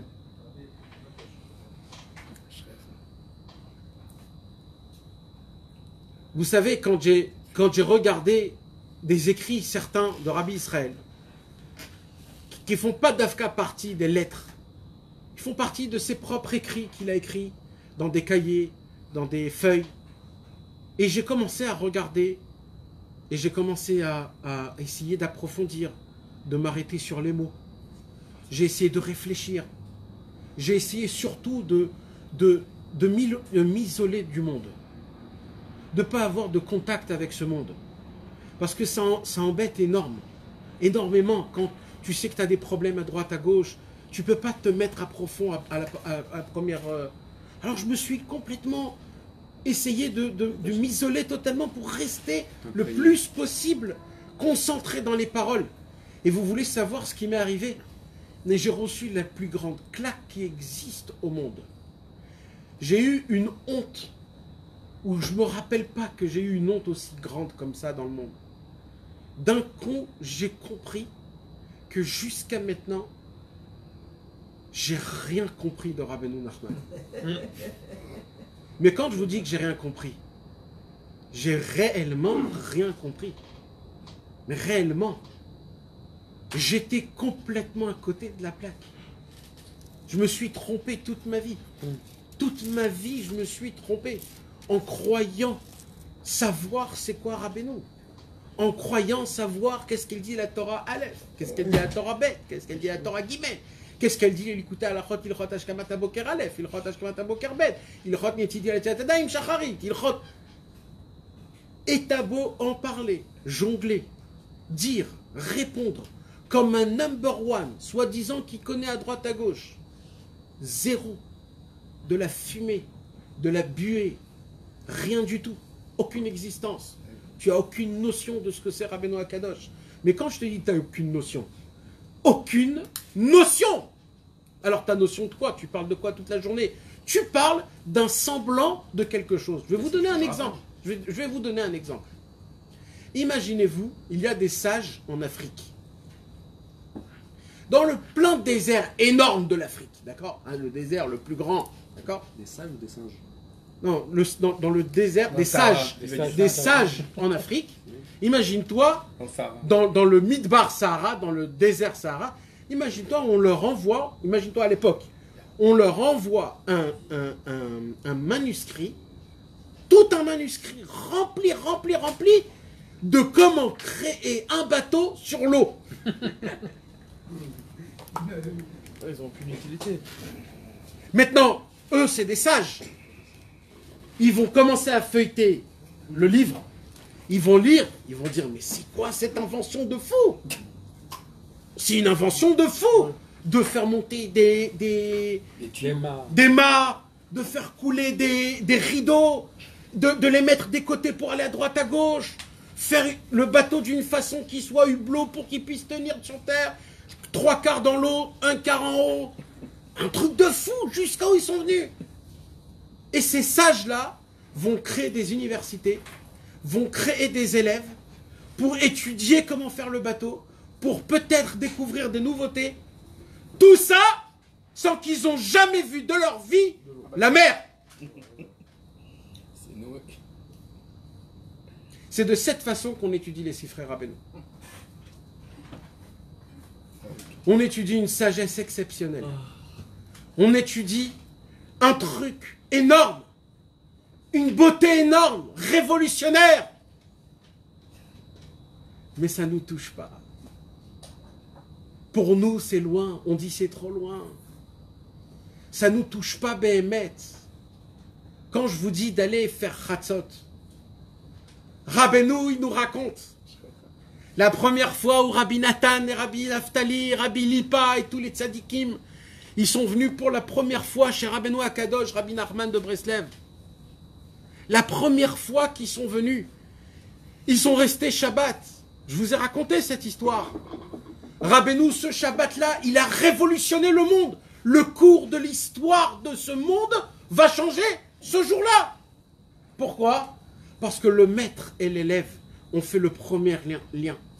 Rabbi Nachman et Rabbi Nathan. Ce Shabbat, Rabbeinu a parlé des Torot que Rabbi Nathan n'a jamais entendu. Rabbi Nathan, avant Rabbi Nachman, était l'élève proche de Rabbi Levi Yitzhak de Berditchov. Rabbi Nathan a écrit le livre de Rabbi Levi Yitzhak de Berditchov. Le Gdushat Levi, c'est Rabbi Nathan qui l'a écrit. Avant ça, Rabbi Nathan était proche de Rabbi Shalom de Probitch, le petit-fils du Maguide de Mezrich. Rabbi Nathan était proche encore de Rabbi Zusha. Rabbi Nathan, il était proche de plein d'autres tzadikim. Il a vu des énormes. Il était le gendre de son beau-père, qui était un beau-père qui était très fort. Il a vu des tzadikim. Il a vu des niveaux énormes. Tu peux pas le rouler, Rabbi Nathan. C'est de la haute gamme, Rabbi Nathan. C'est un homme classe, Rabbi Nathan. Et de la richesse, et de la Torah, il y avait chez lui. Rabbi Nathan, il a dit, on avait 2 tables à la maison. On avait une table remplie d'argent et une table remplie de livres. Et on était tout le temps devant la table remplie de livres et on se moquait de la table remplie d'argent. Comme ça, il disait Rabbi Nathan.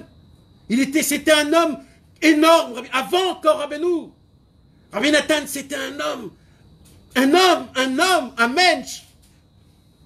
Quand il s'est rapproché de Rabbeinu, et il a entendu ce que Rabbeinu a dit cette nuit-là de Shabbat Kodesh, quand Rabbi Nathan, il a parlé de ce que c'est un juif, Rabbeinu, il a parlé de ce que c'est un juif, la grandeur de la Neshama du Yehudi, du Ish Israéli.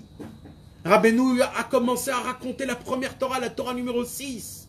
La Torah d'être fort, un expert dans les montées et un expert dans les descentes. Quand Rabbi Nathan, il a entendu ce feu, tous les élèves, ils étaient en feu. Il raconte Rabbi Avram ben Rabbi Nachman dans Korveor. Il dit, mais les élèves, vers le matin, ils sont allés se reposer pour être en forme pour la prière du matin. Mais Rabbi Nathan ne peut pas aller se reposer dans son lit. Après avoir entendu des paroles comme ça, Rabbi Nathan, il est parti courir dans la forêt en train de crier à Breslev, brûle un feu. Fais brûler ce feu en moi. Et il dit, Rabbi Nachman, il est resté toute la nuit dans la forêt en train de chanter Breslev, Boeresh, Averotav Libi. Et le lendemain matin, il y avait les chassidim qui se sont levés après une belle sommeil. Et Rabbi Nathan qui est rentré avec du feu autour de lui, prier après une nuit en entière. Et après la prière, Rabbeinu appelle Rabbi Nathan et il lui dit, c'est pas parce que tu as crié toute la nuit que tu peux obtenir le feu. Pour obtenir le feu, il faut crier toute sa vie. Toute sa vie, il faut vouloir ce feu. Et depuis ce jour-là, Rabbi Nathan a lié une alliance avec Rabbeinu, que dans ce monde, dans le monde futur, quand Mashiach viendra, dans les Hatid Lavo, et dans tous les mondes après, jamais vous quitterai. c'est un amour, c'est une union que Rabbi Avram ben Rabbi Nachman a dit. Quand Akadosh Baruch Hu a créé le monde et qu'il a vu que Adam Arishon allait fauter de l'arbre de la connaissance, il a laissé permettre ce passé parce qu'il savait qu'il y aura le maître et l'élève qui vont venir réparer même la faute de Adam Arishon. Quand ils vont obtenir de leurs élèves d'aller dans la forêt, de prier à Hachem et de réparer l'arbre de la connaissance. Quand ils vont faire rentrer dans ce monde, dans des gens les plus lointains, dans les gens les plus horribles, les plus puants, les plus intouchables, ça ne nous touche plus rien. J'ai beau vous raconter toutes les histoires les plus belles, vous dire les paroles les plus grandes, on reste assis, on reste comme ça avec toute notre lourdeur. Et on bouge pas, et on peut s'en endormir, et on peut bâiller, et on peut aller à droite à gauche. Tout ça en restant comme on est, en ayant des trésors pareils. Ce n'est que la raison pour laquelle qu'on ne comprend pas ce que c'est Rabbeinu. Et je vais vous dire quelque chose. Suite à notre dernière conversation qu'on a eue, je vais vous dire quelque chose, mes amis. Au début de la création du monde, pendant 2000 ans, Dieu a maintenu le monde que par la pitié et la miséricorde.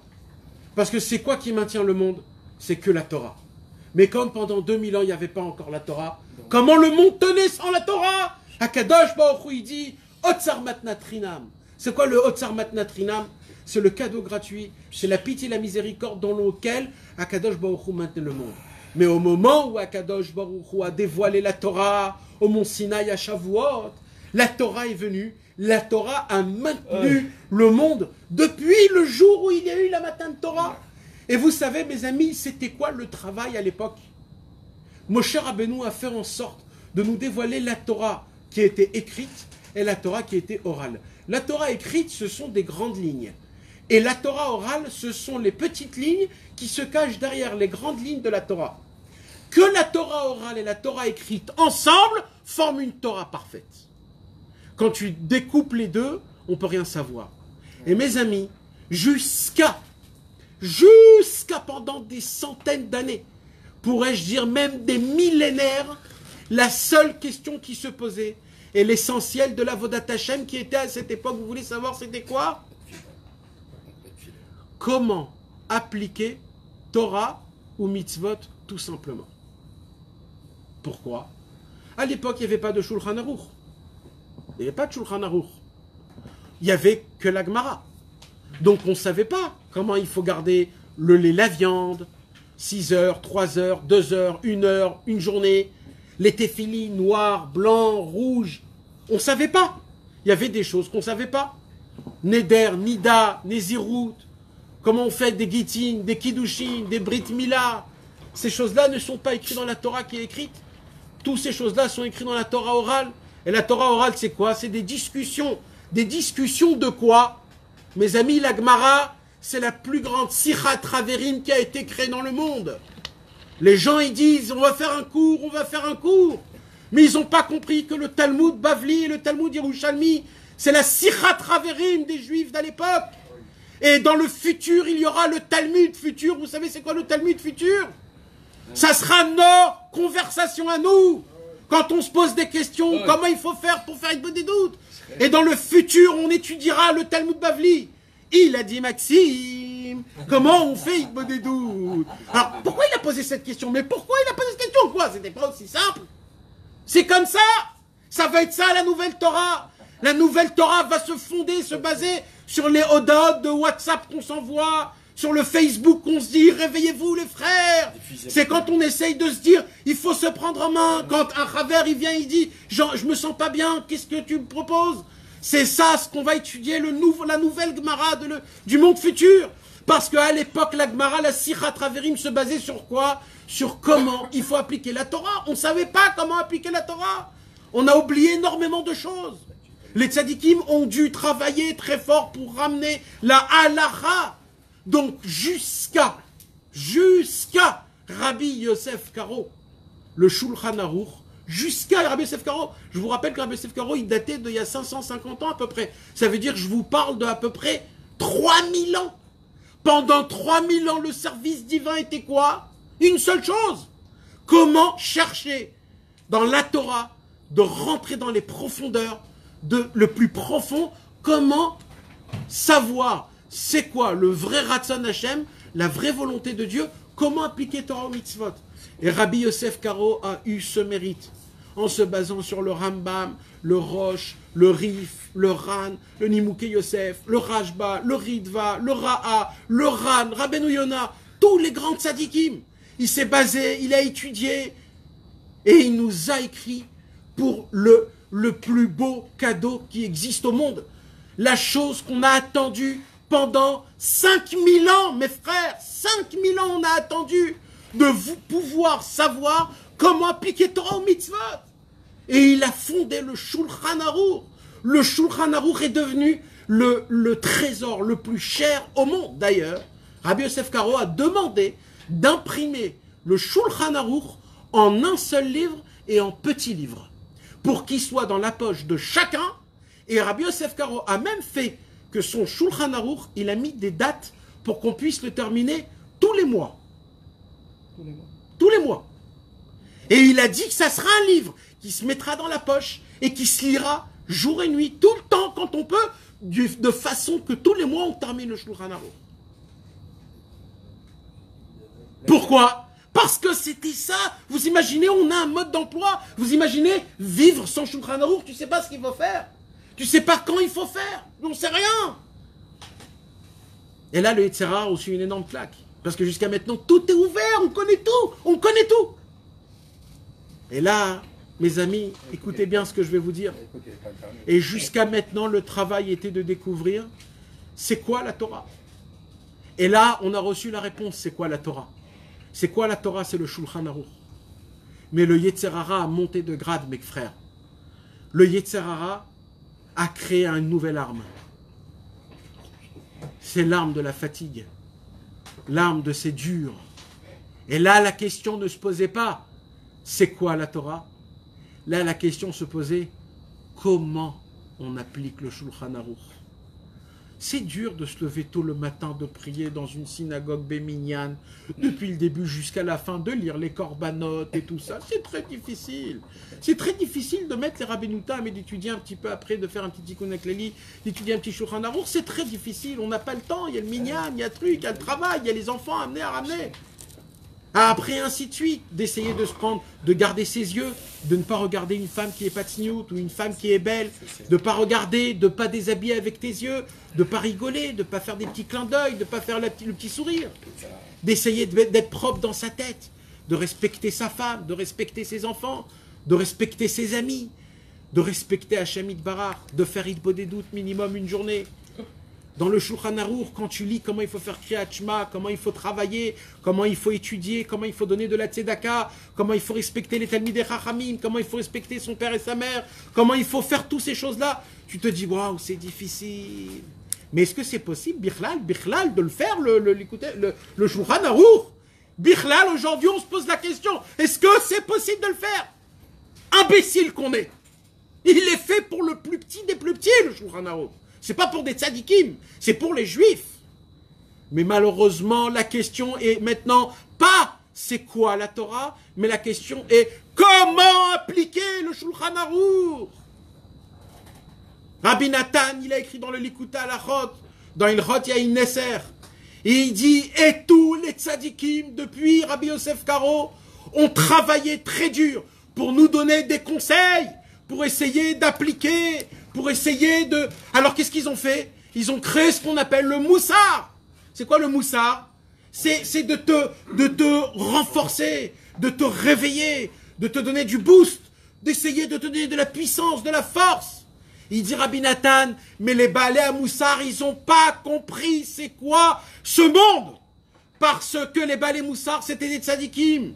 Les Baalei Moussar ne connaissaient pas c'est quoi la puanteur de ce monde. Leur moussard ne renforce pas, mais brise les gens, il dit Rabbi Nathan. Ça leur brise parce que ça leur donne pas un courage. Ça leur donne le courage que s'ils arrivent s'ils arrivent à obtenir la chose. Mais s'ils n'arrivent pas à obtenir la chose, ça leur brise. Et il dit Rabbi Nathan, c'est la raison pour laquelle Rabbi Nachman de Breslev est venu. Et quand Rabbi Nachman de Breslev il est venu, qu'est-ce qu'il a fait? Il a dit maintenant je vais commencer un Idan Khadash, il a dit, une nouvelle époque. Il a dit quoi? Il a dit on va créer les conseils. On va donner des conseils. Comment on peut être zoré des titiotes grâce à ça? Comment on fait ça grâce à ça? Ce que personne auparavant a fait. Et il dit Rabbi Nathan, écoutez le chidouche énorme. Dans la Gemara, Masechet Brachot, on pose une question. Dans Masechet Brachot et Masechet Megillah, on pose une question. Qu'est-ce qu'on pose comme question? La Gemara, elle pose combien de temps un homme. D'abord, qu'est-ce qu'un homme doit étudier? Première question. Deuxième question, combien de temps un homme doit consacrer à certaines études? C'est-à-dire, on y a dans la Torah, Nevi'im et Ketuvim, nachon? Et il y a aussi Gemara, Mishnah, Agada, Braïta, Tosefta, Metifta, et ainsi de suite. D'accord? Et il faut consacrer du temps à toutes ces choses-là. Alors dans le Beth Midrash, dans la Gemara, dans la grande Sichat Raverim, quelqu'un s'est levé et a posé la question. D'abord, qu'est-ce qu'il faut étudier? Deuxième question, combien de temps il faut mettre dans la Torah, dans les Nevi'im, dans les Ketuvim, dans la Mikra, Mishnah, Gemara, etc. Et là-bas, d'un coup, la discussion a commencé à prendre de l'ampleur. Et ils ont commencé à parler, il te dit comme ça, comme ça, comme ça. Et la Gemara, il dit, Rav Intel, il dit, il faut tout étudier. Comment? Il dit, il faut séparer le jour en 3 quarts et étudier 3 quarts de Mikra, 3 quarts de Mishnah et 1 quart de Torah, 1 quart de Mishnah et 1 quart de Gemara pour qu'un homme puisse décomposer sa journée et qu'il puisse aussi un autre quart travailler, un autre quart arranger son... un autre quart c'est le... dormir. Alors maintenant, après, ça c'est un Rav. Et Béhémet, beaucoup a reçu cette DA. Mais mes amis, il y a après un autre Rav. Il vient et il dit non. C'est pas comme ça qu'il faut étudier. Il dit quoi? Il dit, il faut étudier que la Gemara. Que la Gemara. Et pourquoi tu laisses tomber la Bible, tu laisses tomber la Mishnah, tu laisses tomber tout? Il a dit, dans la Gemara, il y a inclus la Torah, la Mishnah, la Haggadah, il y a tout inclus. Donc quand un homme, il étudie la Gemara, c'est comme si qu'il a étudié et la Torah, et la Mishnah, et la Gemara, et la Haggadah, et les Braïtot. Pourquoi? Parce que dedans, il y a inclus tout. Comme ça étudie un homme simple. Ce que je vous ai fait. Un homme qui veut beaucoup plus approfondir, il essaye de rentrer un peu plus. À l'époque, la question se posait. C'était quoi la question qui se posait à l'époque, mes amis? Comment étudier? Comment appliquer Torah au mitzvot? Nahon? À l'époque, on a dit, il y avait la question, c'était comment appliquer Torah au mitzvot. C'est après que la question, elle était comment? Comment appliquer? Comment appliquer? La première question, c'était qu'est-ce que c'est Torah au mitzvot? Et la deuxième question, c'est comment on peut appliquer Torah au mitzvot. Donc c'est pour cela qu'à l'époque, l'essentielle étude devait être quoi? La Gemara. Pourquoi? Parce que la Gemara, c'est le seul livre qui te parlait à l'époque de la halakha, de la pratique. Donc obligatoire d'étudier la Gemara. Mais puisque aujourd'hui, on a aujourd'hui quelque chose de meilleur que la Gemara, qui est le Shulchan Aruch, la halakha psuka, le final de la Gemara. Donc, aujourd'hui, comment on applique ce qu'il y a écrit dans la Gemara? Est-ce que vous êtes avec... Je ne vous sens pas avec moi et vous n'avez pas compris ma question. Alors, ça voudrait dire d'étudier toute la journée le Shulchan Aruch? Oui. Mais ça inclut la Torah. Ben non, puisque la question aujourd'hui n'est pas c'est quoi la Torah, mais comment appliquer. Donc d'étudier le Shulchan Aruch, c'est pas ça la solution de comment appliquer le Shulchan Aruch. il faudrait que je trouve un livre Conseil. que dans ce livre-là, il y a écrit et. Écoutez ça.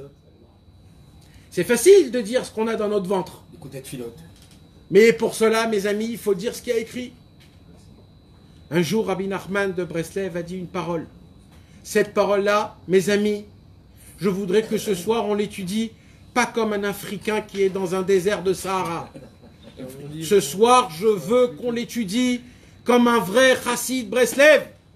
Et je vais vous apprendre c'est quoi d'étudier comme un vrai chassid Breslev. Pas parce que j'en suis un, parce que je vous répète ce qu'il y a écrit dans les livres. Écoutez bien, mes amis. Un jour, Rabbi Nachman de Breslev a dit dans le Chaye Moharan, dans une seule Torah du Likouté Moharan, il est inclus toute la Torah de A jusqu'à Z, toute la Torah écrite, toute la Torah orale, tous les Midrashim, toutes les Haggadot, tout le Zohar HaKadosh, toute la Kabbalah avant le Harizal et toute la Kabbalah du Harizal. Il dit Rabbeinu HaKadosh est inclus dans une seule Torah du Likouté Moharan, tous les Chidush et Torah possibles qu'un homme pourrait écrire même dans le futur. Alors quoi, que de l'écouter moi. Et Rabbeinu continue à dire, et puisque mon livre aujourd'hui est sorti, on ne doit que étudier mon livre. En tzrichim li tasek ki im rakbo. Quand tu lis une parole comme ça, qu'est-ce qui se passe? Tu dis waouh, c'est très fort, hein, écoutez, Moran, si c'est comme ça. C'est exceptionnel. Quelle force, quelle puissance, quelle grandeur. Ça, c'est l'Africain de Midbar Sahara. Bah oui, c'est pas comme ça. Rabbeinu l'a pas dit pour que tu puisses faire. Pshhh, Rabbeinu, t'es le plus fort. Je pense que Rabbeinu veut nous renforcer. Rabbeinu n'a pas besoin de tout ça. Il a compris ce qu'il voulait. Quand Rabbeinu il a dit ça, il nous a donné dedans un conseil. Rabbeinu il dit, maintenant, je vais reposer la même question de la Gemara, en fait. Rabbeinu il dit, maintenant, je pose la question de la Gemara. À l'époque de la Gemara, on avait posé la question, quel livre il faut étudier? Mikra, Mishnah, Gemara, Agada. La Gemara, elle dit, il faut étudier 3 quarts, 3 quarts, 3 quarts. Et le Rav, à la fin, la maskana de la Gemara, c'est quoi? Étudier que la Gemara, parce que dans la Gemara, tout est inclus. Rabbeinu, il dit, je pose la question et je réponds. Dans ma Torah, il y a tout. Et il faut étudier que mon livre. Il dit, Rabbeinu, vous vous étonnez? Mais moi, j'ai fait que répéter la Gemara, mais en l'an plus nouveau. C'est pas quelque chose de nouveau, c'est pas un chidouche, c'est pas de la gava. Je suis en train de vous dire ce qu'il faut faire aujourd'hui. Le Baal Shem Tov, il a dit à l'époque, l'essentiel étude devait être dans les livres de la halacha, de la Gemara, des poskim. Pourquoi? Parce qu'à l'époque, le corps était pur. Donc ils n'avaient pas besoin de se renforcer dans la Emouna. Il dit, mais aujourd'hui, notre corps n'est pas pur. Donc aujourd'hui, si on étudie que la Gemara et les poskim et le Shulchan Aruch, etc., alors on peut tomber totalement de la Emouna. Il dit l'essentiel de l'étude. La majorité de la journée, il dira le Baal Shem Tov, il faut étudier les études de la Emouna, qui te renforcent dans la Emouna dans Hachem, dans la Emouna de toi-même, et dans la Emouna de ton ami, et dans la Emouna du tzaddik. Alors, qu'est-ce qui est au Likouté Moharan que le Shulchan Aruch et la Gemara alors? Dans Le le... l'écouter, Tzot. Ouais. Le qui devait. J'ai pas compris la question. Bah, t'as dit que le Shulchan Aruch pour C'est la finalité de la Gemara. c'est la finalité de Donc la finalité du Alors pour l'écouter Moran, l'écouter c'est Moharan, l'écouter Tzot. J'ai compris sa question. Est-ce qu'il y a une finalité? C'est le l'écouter. Le Kitsur, l'écouter Moharan. Fila, non. C'est le Kitsur, l'écouter Moharan. C'est pareil, l'écouter Tzot. Alors, attends, j'ai pas terminé mon cours. Par contre, Nathan, il y a une... Maintenant, le Likouté Moharan, c'est quoi? C'est la Torah chez Birtav. C'est la Torah qui a été écrite. Mais avec la Torah écrite, on a dit que quoi? Que ouais, il fallait la Torah orale. La Torah écrite toute seule, on ne peut pas. On a besoin pour la Torah écrite, la Torah orale. Et que si on prend la Torah écrite et la Torah orale en même temps, et qu'on l'inclut en un, et qu'on fait de ça une première, C'est ça le Emet Lamito. Ah, C'est pour cela que quand Rabbeinu il a vu Rabbi Nathan pour la première fois, il a dit à Rabbi Nathan, ça fait tellement longtemps que je t'attends. Je t'attendais tellement. Maintenant que tu es venu, même une feuille ne va pas être jetée. Tout va être inscrit. Et Rabbi Nathan a écrit la Torah orale qui est le Likutei Halachot. Quand on prend le Likutei Moharan et quand on prend le Likutei Halachot, on a l'inclus, le concendé, le concentré, la puissance et la lumière, le goût et la perfection de l'inclus du monde en entier. Alors, encore une chose très importante. Chas v'shalom de comprendre de moi qu'il faut maintenant pas étudier les autres livres. Chas v'shalom. Rabbi Nachman et Rabbi Nathan ont dit qu'il faut étudier tous les livres. Et c'est certain, et Rabbeinu, ça a été le premier à dire qu'on n'a pas le droit de passer aucune journée si on n'étudie pas le Shulchan Aruch. Car le Shulchan Aruch fait partie des bases essentielles où Rabbeinu il a dit Chok velo yavor d'étudier tous les jours le Shulchan Aruch. Parce que le Shulchan Aruch, il faut savoir comment appliquer les choses. Mais comment on applique le Shulchan Aruch? Comment on applique le Shulchan Aruch? La réponse est Likutei Moharan, Likutei Halachot. Et après que tu as fait Likutei Moharan et Likutei Halachot, pour bien terminer et bien appliquer, il a dit Rabbi Nathan, je ne vais pas vous laisser avec la bouche ouverte. Je vais même vous écrire le Likutei Tfilot. Je vais même vous donner l'application en elle-même. Mais vous savez quoi, mes amis? Il y a un problème. C'est quoi le problème? C'est puisque Rabbeinu, chez Rabbeinu, il s'est passé la même chose. La même histoire qui s'est passée avec la Gemara, Mishnah, Agada, etc. Il s'est passé la même chose chez Rabbeinu. Chez Rabbeinu, beaucoup de gens étudient Rabbi Nachman sans avoir la Hapsuka, sans avoir le tranchement. Donc on lit des Torotes. Alors on peut étudier la Torah Aleph. Et quand tu peux étudier la Torah Aleph, tu vas dire que la Torah Aleph, elle parle de quoi? De la Torah. L'importance d'étudier. Parce que quand on étudie, ça nous donne de la grâce. Et quand on a de la grâce, après nos prières, ils sont entendus dans le ciel. Et il dit Rabbi Nachman, il faut regarder comment le cerveau, l'intelligence est dans chaque chose qu'il y a dans ce monde-ci. Et un homme comme ça, il va t'expliquer la Torah Aleph. Après, il va dire, dans la Torah Beth, il y a écrit que tout passe par la prière. Mais comment on est zoché de la prière?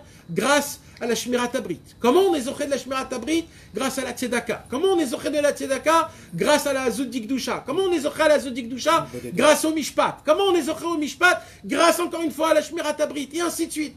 Après, dans la Torah Gimel, il va dire, Rabbeinu a parlé du chant, que c'est grave d'entendre des gens qui font des mélodies pas bonnes, ça t'embête en truc. Après, il va dire dans la Torah 4, Rabbeinu, il parle du vidouï Dvarim. Comment c'est important de voir le tzaddik, de donner la tzedaka au tzaddik, de faire le vidouï chez le tzaddik. Après, dans la Torah 5, Rabbeinu, il parle des cris, il parle du tonnerre. Dans la Torah 6, Rabbeinu, il parle du titi, de la Emouna, de Eret Israël. Dans la Torah 7, Rabbeinu, il parle de Baki Beratzo, Baki Beshov, il parle dans la Tefila. Et un homme, il peut comme ça continuer à dire ce qui se passe et ce qui est écrit dans chaque Torah. Il peut aller encore plus loin. Il peut te dire ce qui est écrit dans chaque Likutei Halachot. Il peut te dire le concentré, quelle lettre Rabbi Nathan a écrit, quand ça a été dit, de quelle façon Rabbeinu l'a dit. Et quand il va te faire un cours comme ça, il va te prendre, t'attraper, te coller au mur et tu ne pourras plus bouger tellement que c'était puissant. Et vous savez quoi le pire de tout ça? C'est qu'il se trompe.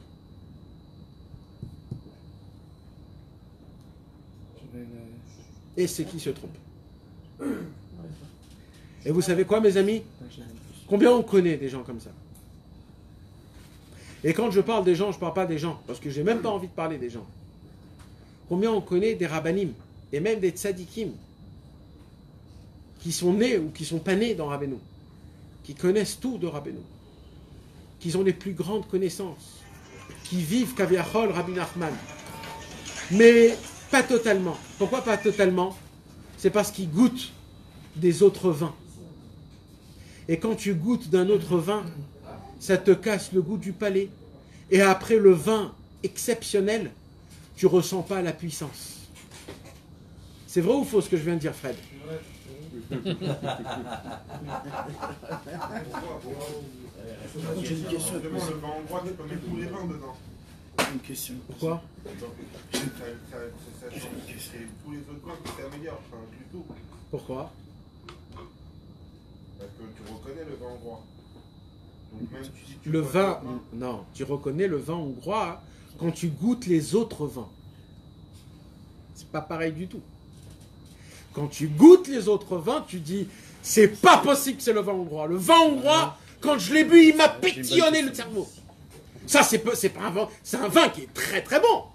Mais c'est pas le vin qui m'a emmené à Saturne. Ça va être la même chose alors.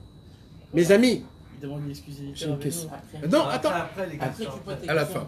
à la fin. J'ai une bonne question. Note les temps, Fabrice. Non, non, c'est une très bonne question. Mais après. Il a demandé de ne pas l'interrompre. À la fin, à la fin. Il faut continuer, comme ça on ne s'égare pas. C'est quoi le problème en fait? C'est qu'il s'attribue la C'est chose, quoi le problème? ça arrive pas, Tout par ce que rapport je à vais ta vous phrase. dire, on ne peut pas le dire. Non, Ce que je vais vous dire, c'est pas des choses qui peuvent être écrites dans un livre, les lire et les comprendre.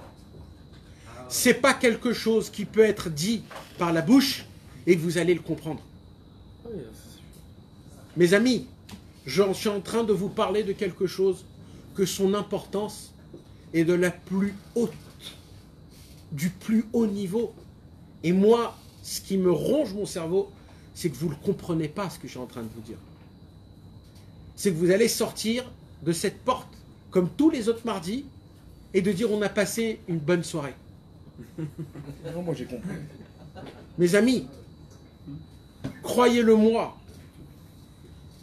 Akadosh Baruch Hu, il m'a fait ce cadeau de ressentir ce sentiment quelques minutes. Pas parce que je suis quelqu'un, parce que je suis un homme, que beaucoup de gens m'écoutent. Et Dieu a pitié de vous. Donc grâce à vous, j'ai eu cette chose-là, pour que je le dise à vous. Pour que vous puissiez comprendre que vous n'avez aucune notion de c'est quoi Rabbi Nachman de Breslev, c'est quoi la Torah du tzaddik. Rabbi Nachman, c'est l'homme le plus Rahman qui existe, qui a existé. Sa plus grande mida de Rabbi Nachman, c'est la Rahmanout, la pitié, la miséricorde envers chacun, de chacun. Que le tzaddik a pitié. Comment tu peux encore tomber dans des fautes pareilles? Comment tu peux offenser Hachem Yitbarach? Comment ta neshama peut supporter encore cette faute que tu viens de faire? Comment? Rabbeinu avait pitié de ça. Il avait pitié qu'un juif ne... Mes amis, quand je vous dis pitié, essayez de travailler votre cerveau, je vous en supplie. Essayez de faire fonctionner votre cerveau. Regardez un enfant. Vous savez, il y a des photos qui tournent sur Facebook du Yémen, des enfants écrasés, morts, qui tuent. Et tu vois des enfants maigres et des enfants... Tu vois des photos comme ça, tu as les chairs de poule, je sais pas comment on dit, t'es frustré. T'es choqué, tu crois pas que ça existe des trucs pareils. Chas v'shalom, un homme, il voit un accident d'un enfant qui part et qui l'éclate, Chas v'shalom. Ça le traumatise toute la journée, la semaine. Des choses qui arrivent, des pigouines, des choses comme ça, et ça peut te traumatiser. Tu as quoi? Tu as de la pitié, de la miséricorde. Quand Rabbeinu voyait un homme qui fautait, pour lui c'était ça. Il voyait comment ta tête éclatait comme un chou-fleur dans toute la côté. Il avait une pitié, il ne pouvait pas supporter ça, Rabbeinu Akadosh. Le travail de Rabbeinu, c'était de se déconnecter totalement de son travail, totalement de l'ensemble des tzadikim, de l'ensemble des Torot. Rabbeinu a donné le guet à tout ce monde et à tout ce qu'il y a dans ce monde, en donnant le guet aux tzadikim et aux Torot des tzadikim et à la Vodat Hashem des tzadikim. Il a donné le guet et il a dit, moi, je ne vais pas dans ce chemin. Malgré que c'est le chemin qu'il faut prendre, il dit Rabbeinu. C'est le chemin qu'il faut prendre. Le chemin de tous les tzadikim. Mais moi, je ne vais pas prendre ce chemin. Moi, je vais choisir de prendre le chemin arriéré. Le chemin des ta'avot et des averot.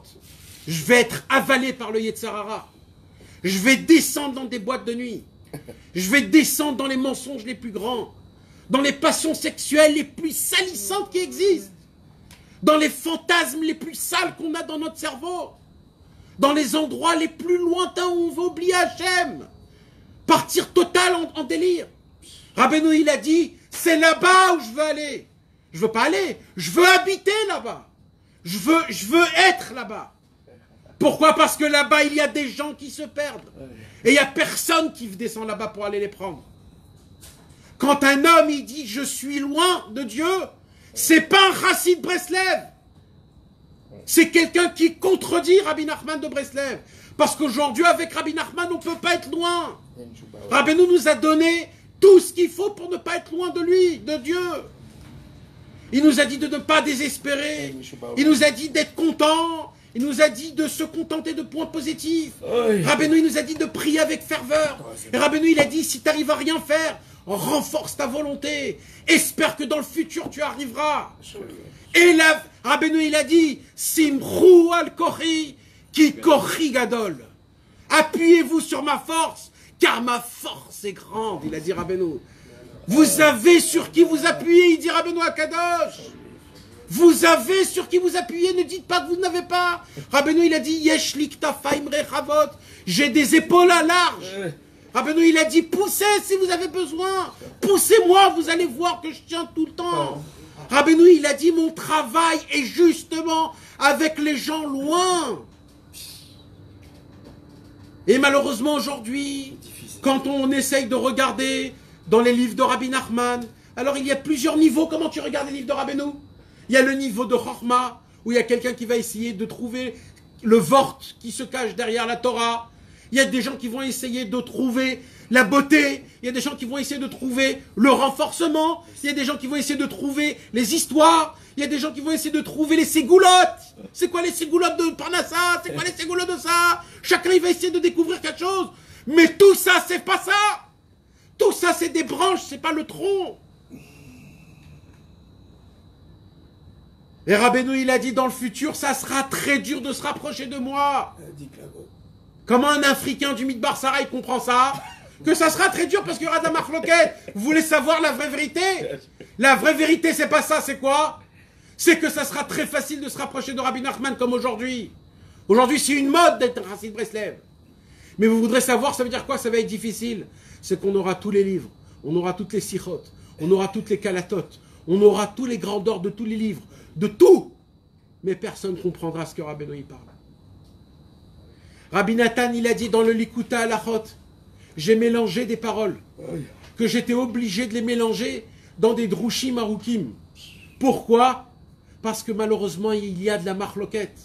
Et parce qu'il y a de la marloquette, il dit Rabbi Nathan, je n'ai pas pu écrire de manière ouvertement, mais que de manière cachée. Et il dit Rabbi Nachman, prenez mon livre, étudiez-le en aller et en retour, de A jusqu'à Z et de Z jusqu'à A. Il a dit, prenez-le, à fort baem, va fort baem, ou blé baem. Prends-le et tu lises-le jusqu'à que tu l'uses le livre. Pourquoi? Parce que Rabbeinu a raconté une histoire. Un jour, un fils d'un roi était malade. Et le sage est venu, il a dit au fils du roi, il a dit au roi, donne-moi toute ta richesse, toutes tes pierres de précieuses. On va tous les broyer. On va lui jeter des seaux d'eau à cet enfant. Pourquoi? Pour qu'une petite graine, une petite goutte d'eau puisse rentrer dans sa bouche. Et là, oui. Il dit Rabbi Nathan, tous les flacons d'eau, c'est quoi? C'est tout l'Likuta Halachot. Jetez le Likuta Halachot sur vous. Ce sont les tonneaux d'eau. Jetez-les sur vous. Lisez des masses et des masses de lettres. Lisez des masses. Plongez et nagez dans le Likuta Halachot. Buvez du Likuté Tfilot. Habillez-vous des Sipurim Maasiot. Et il dit Rabbi Nathan, et peut-être vous allez comprendre la kavana de Rabbeinu Akadosh.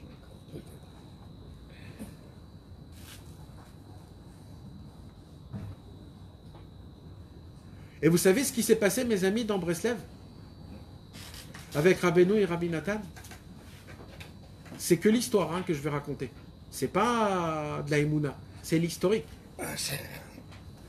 Quand Rabbi Nathan il est parti de ce monde, Baruch Hashem, Blainara, il y avait des milliers de Chassidé Breslev. Dans l'Ukraine, en Pologne, en Roumanie, en Tunisie. Il y avait des Chassidé Breslev partout. En Eretz Israël, il y en avait un petit peu. Il y en avait en France. Quand qui est parti? Rabbi Nathan. Et vous savez ce qui s'est passé? Combien de temps après il est parti là-bas? Après Je parle tout de suite après que Rabbi Nathan... Ah, combien de temps? 30 ans. Il reste 30 ans. 30 ans. Il a pu diffuser. Et vous savez ce qui s'est passé? L'effet de 2 guerres mondiales ont anéanti toute la chassidoute. Ah, Toute la chassidoute. Vous voulez savoir combien de chassidés Breslev restaient après la Shoah, mes amis? Combien? 10. Dans le monde en entier. Moi, je dirais 10. Il y avait moins qu'une cinquantaine. C'est ça. C'est ce qu'on a dit. Sur des milliers, il y avait moins qu'une cinquantaine. Et vous voulez savoir le pire de tout ça? C'est qu'il n'y avait pas de livre de Chassidé Breslev. Il y avait des gens qui avaient 3-4 pages du Likutei Moharan. Moi, j'ai chez moi à la maison un petit feuillet de 15 pages en plein milieu du Likutei Halachot qui était plié. Et je me suis dit, c'est quoi ce truc-là? Pourquoi dans un livre, il y a des pages pliées en 4? Il m'a dit, le monsieur, il m'a dit, tu comprends pas qu'à l'époque, ils avaient un livre du Likutei Halachot. Alors qu'est-ce qu'ils faisaient à la synagogue? Ils se le découpaient et ils se le donnaient entre amis. Et chacun pliait, il y avait écrit leur nom. Et chaque semaine, ils se l'échangeaient. Et comme ça, à la fin, avait un temps, un moment où ils terminaient comme ça. Il n'y avait pas. Les gens, ils avaient, sur tous les 6 frères Rabbeinu, 4-5 pages du Likutei Halachot. Et avec ça, ils devaient combattre le Yetzer Hara. Connaître Rabbeinu. Les Chassidés Breslev d'à l'époque ne connaissaient pas ce que nous on connaît aujourd'hui. Et eux, ils étaient meilleurs que nous. Comment tu expliques un truc pareil? Comment on explique un truc pareil? La connaissance qu'on a aujourd'hui des 6 frères Rabbeinu, elle n'existait pas à l'époque, parce qu'à l'époque, il n'y avait pas de livre. À l'époque, avec une seule Torah, ils devenaient tous des tzadikim. Il n'y avait pas besoin de autant de paroles. Aujourd'hui, on connaît tout, on fout rien. Et vous voulez savoir, parce qu'il nous manque l'essentiel. C'est quoi le da'at amiti du tzadik? C'est quoi le vrai da'at du tzadik, mes amis? Ce n'est pas du temps, ce n'est pas de la connaissance, ce n'est pas de la pratique. On ne peut pas l'acquérir dans aucun de ces points-là, mes amis. Aucun. Pour ça, mes amis, on est obligé de prier et de pleurer Hachem. Je t'en supplie, Ribono Shel Olam, découvre-moi c'est quoi Rabbeinu. Dévoile-moi Rabbeinu, je t'en supplie, attache-moi à Rabbeinu. Rabbi Israël Cordonneur a écrit dans une lettre, il a dit, Rabbi Israël Cordonneur, qui je suis pour prononcer le nom de Rabbi Nachman? Qui je suis pour parler de lui? Et à plus forte raison de m'asseoir et de faire un cours sur cet homme-là. Qui je suis? Mais qu'est-ce que je vais faire que de l'autre côté, le Yetzer Hara, il est assis sur une table avec des centaines de milliers d'élèves qui l'écoutent?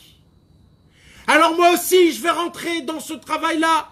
Et même si je perdrai, au moins je tennerai devant le Yetzer Hara. La raison pour laquelle on fait des cours, c'est pas parce qu'il faut faire des cours, parce qu'il y a un rab ou un cours, ou parce qu'on a une journée qui est un truc qu'on fait. Non! C'est pas du tout ce genre de truc qu'on fait.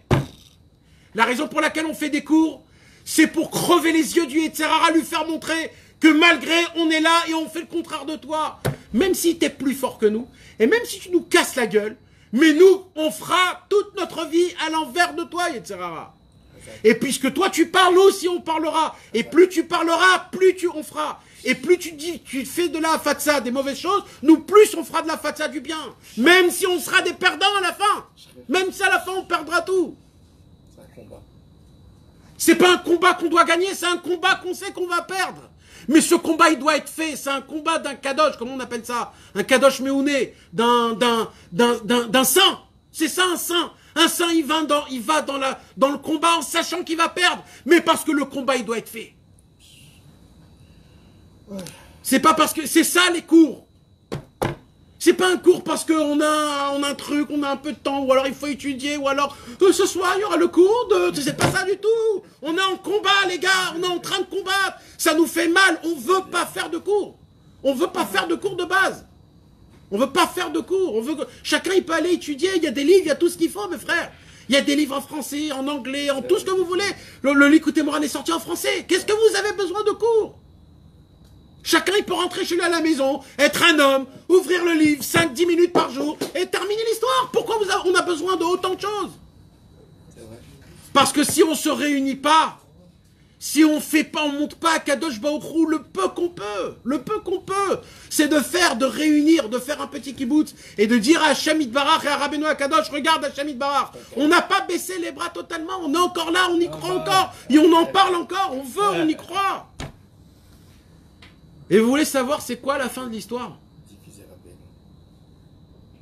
Rabbi Israël a dit une parole que beaucoup de gens l'ont compris comme l'Africain sage du Midbar Sahara. Ça va rester ça. Celui-là, tu l'aimes. Rabbi Israël, il a dit.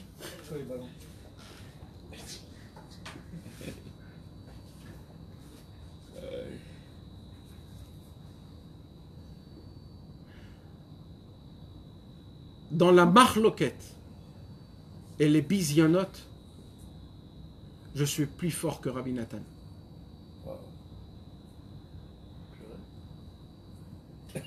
Ce que moi j'ai souffert dans les souffrances, des hontes, des pierres qu'on jetait, des enfants qui sont morts chez moi, des enfants qui ne sont pas grandis dans des écoles, parce qu'ils ne voulaient pas le recevoir en tant que Breslev. Et à cause de ça, ces enfants, ils sont devenus des gens pas religieux. Parce que toute leur vie, ils ont vu que c'est qui jetait des pierres? C'était des gens des barbes avec des péotes, alors ils ont dit on ne veut pas un truc pareil. Rabbi Israël a sacrifié 10 de ses enfants pour Rabbeinu. Sa femme a reçu des pierres sur sa tête et sa tête s'ouvrait des dizaines de fois, mes frères. Leurs enfants nous racontent des choses qu'ils ont vues, comment leurs parents reçoivent des coups. Vous ne pourriez jamais de votre vie comprendre ce que c'est. Que personne ose de parler, de dire une seule parole sur cette chose-là. Une marloquette aussi grande. Rabbi Shmuel Hurwitz, il a dit sur Rabbi Israël Ber. Il a dit l'histoire du rapprochement de Rabbi Israël Ber. Ça sera les Sipurim Maasiyot du Mashiach. Comme ça Rabbi Shmuel Hurwitz, il a dit. On ne peut pas comprendre ce que c'est l'histoire de Rabbi Israël. Et Rabbi Israël, il a dit, moi, dans la marloquette et dans les bisionotes, j'ai dépassé Rabbi Nathan. Alors comment un homme comme ça, il va regarder cette parole? Il va dire, waouh, il est plus fort que Rabbi Nathan. Regarde cette parole, peut-être c'est faux. Comment il peut dire un truc pareil? Pourquoi il se vante? Chez Breslev, on ne parlait pas des choses comme ça. Mais un homme qui veut être un vrai chassid Breslev, comment il regarde cette parole-là? Je vais vous expliquer comment. Malheureusement, mais c'est comme ça que ça doit se passer. Il faut descendre dans les endroits les plus bas, souffrir les plus grandes souffrances, morfler sa vie, cracher du sang.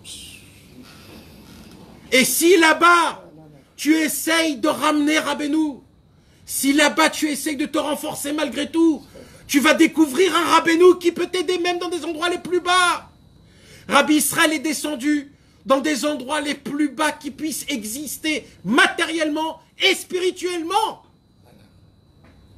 Et Rabbi Israël, et ça mes amis, je peux vous le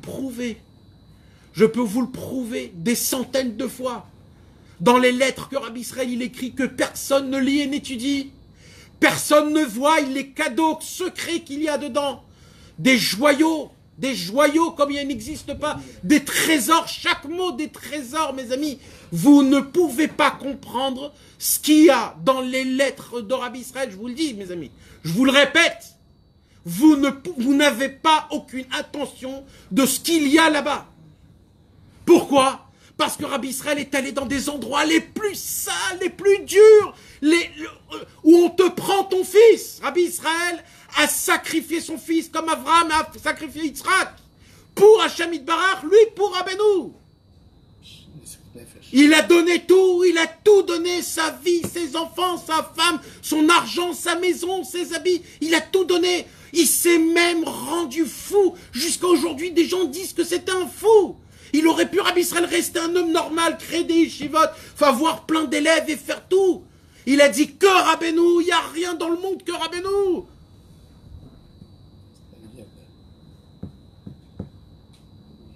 Et Rabbi Israël, il a dit, du plus profond, je levais mes yeux au ciel et j'étais obligé de me dire que l'endroit là où je me situe, Rabbeinu Akadosh est là-bas énormément.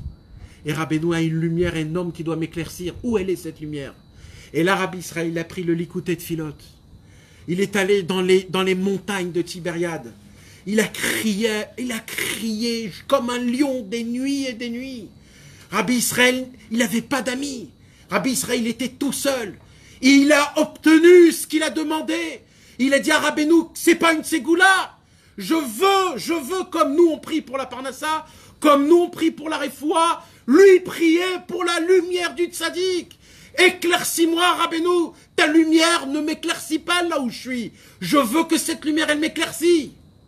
Et Rabbi Israël a découvert un Rabbeinu qui a un langage dans les endroits là où il est tombé. Et grâce à ça, il a écrit ce qu'il a écrit, les lettres.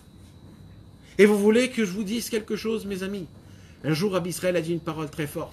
Et là, c'est la conclusion de tout, mes amis. Écoutez la fin de tout. Rabbi Israël, il a dit. Quand il a dit « je suis plus grand que Rabbi Nathan », ça veut dire quoi? Il ne veut pas dire que moi je suis plus grand ou on parle de plus grand. C'est que la lumière que j'ai dû obtenir de l'endroit là où j'étais, parce que j'ai souffert, c'est une nouvelle lumière qui n'existait pas à l'époque. Que même Rabbi Nathan n'a pas pu l'écrire à cause de la marloquette. Alors il a dit Rabbi Israël, ce que Rabbi Nathan n'a pas écrit dans l'Ikuta Halachot à cause de la marloquette, moi je l'ai écrit dans le Hibé Anachal. Maintenant, je vous pose la question.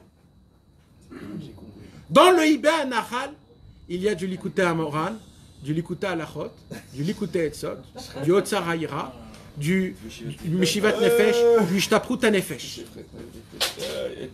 Maintenant que dans ce livre, il y a le concentré du concentré du concentré, on comprend c'est quoi le Shulchan Aruch d'un Chassid Breslev. Je vais vous dire une parole, mes amis. On ne peut pas comprendre les six frères Rabbeinu, la grandeur de Rabbeinu, l'espoir de Rabbeinu, la lumière de Rabbeinu, la joie de Rabbeinu. Et ça, mes amis, je vous le jure sur ce qu'il y a de plus cher chez moi. Je vous le jure, mes amis. J'ai jamais juré. On n'a pas le droit de jurer. Je vous le jure, mes amis. On ne peut pas goûter c'est quoi Rabbeinu si on ne passe pas par le Hibé Anachal.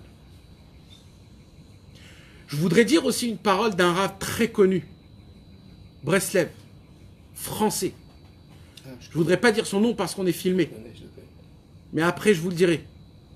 Il m'a envoyé dans le WhatsApp une lettre de Rabbi Israël. Et il a écrit en bas, aujourd'hui, on ne peut pas connaître Rabbeinu sans Rabbi Israël. Et cet homme-là, ce n'est pas un nanar. C'est un Rav général Breslev. Ce qu'il y a écrit dans Hibé Anachal, aucun homme a écrit dans les six frères Rabbeinu. C'est pas que c'est un autre livre. Il y a beaucoup de livres chez Breslev. Des autres livres qui ont été écrits. Le Parparot Lechorma, le Hibé Anachal, le Biur Alikutim. Il y a plein de livres, Sichot Veitorerut.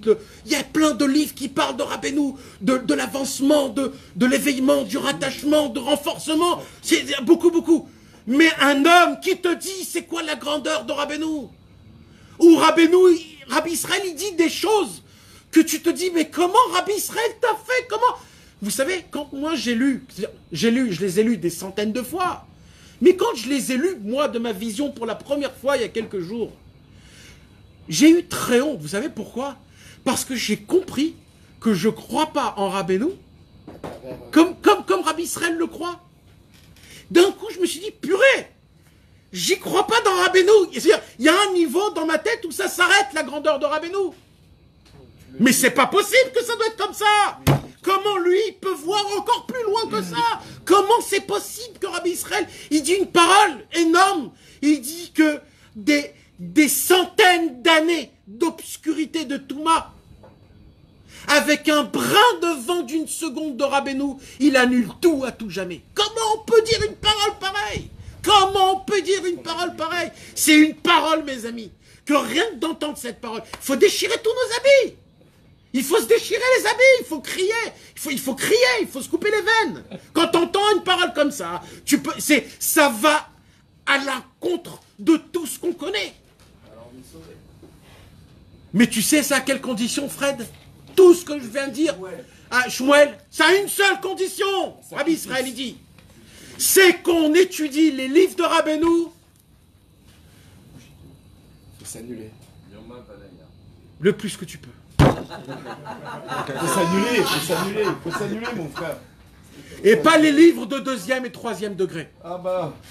C'est-à-dire, Les livres basés, fondés, d'après genre la base. Rabbeinu, Rabbi Nathan et les Talmidim. Il veut dire que si tu veux mettre la Écoutez mytho. Moharan, écoutez Philol, écoutez. Rabbeinu, Rabbi Nathan et tous les Talmidim. Pas les jardins floqués, complètement.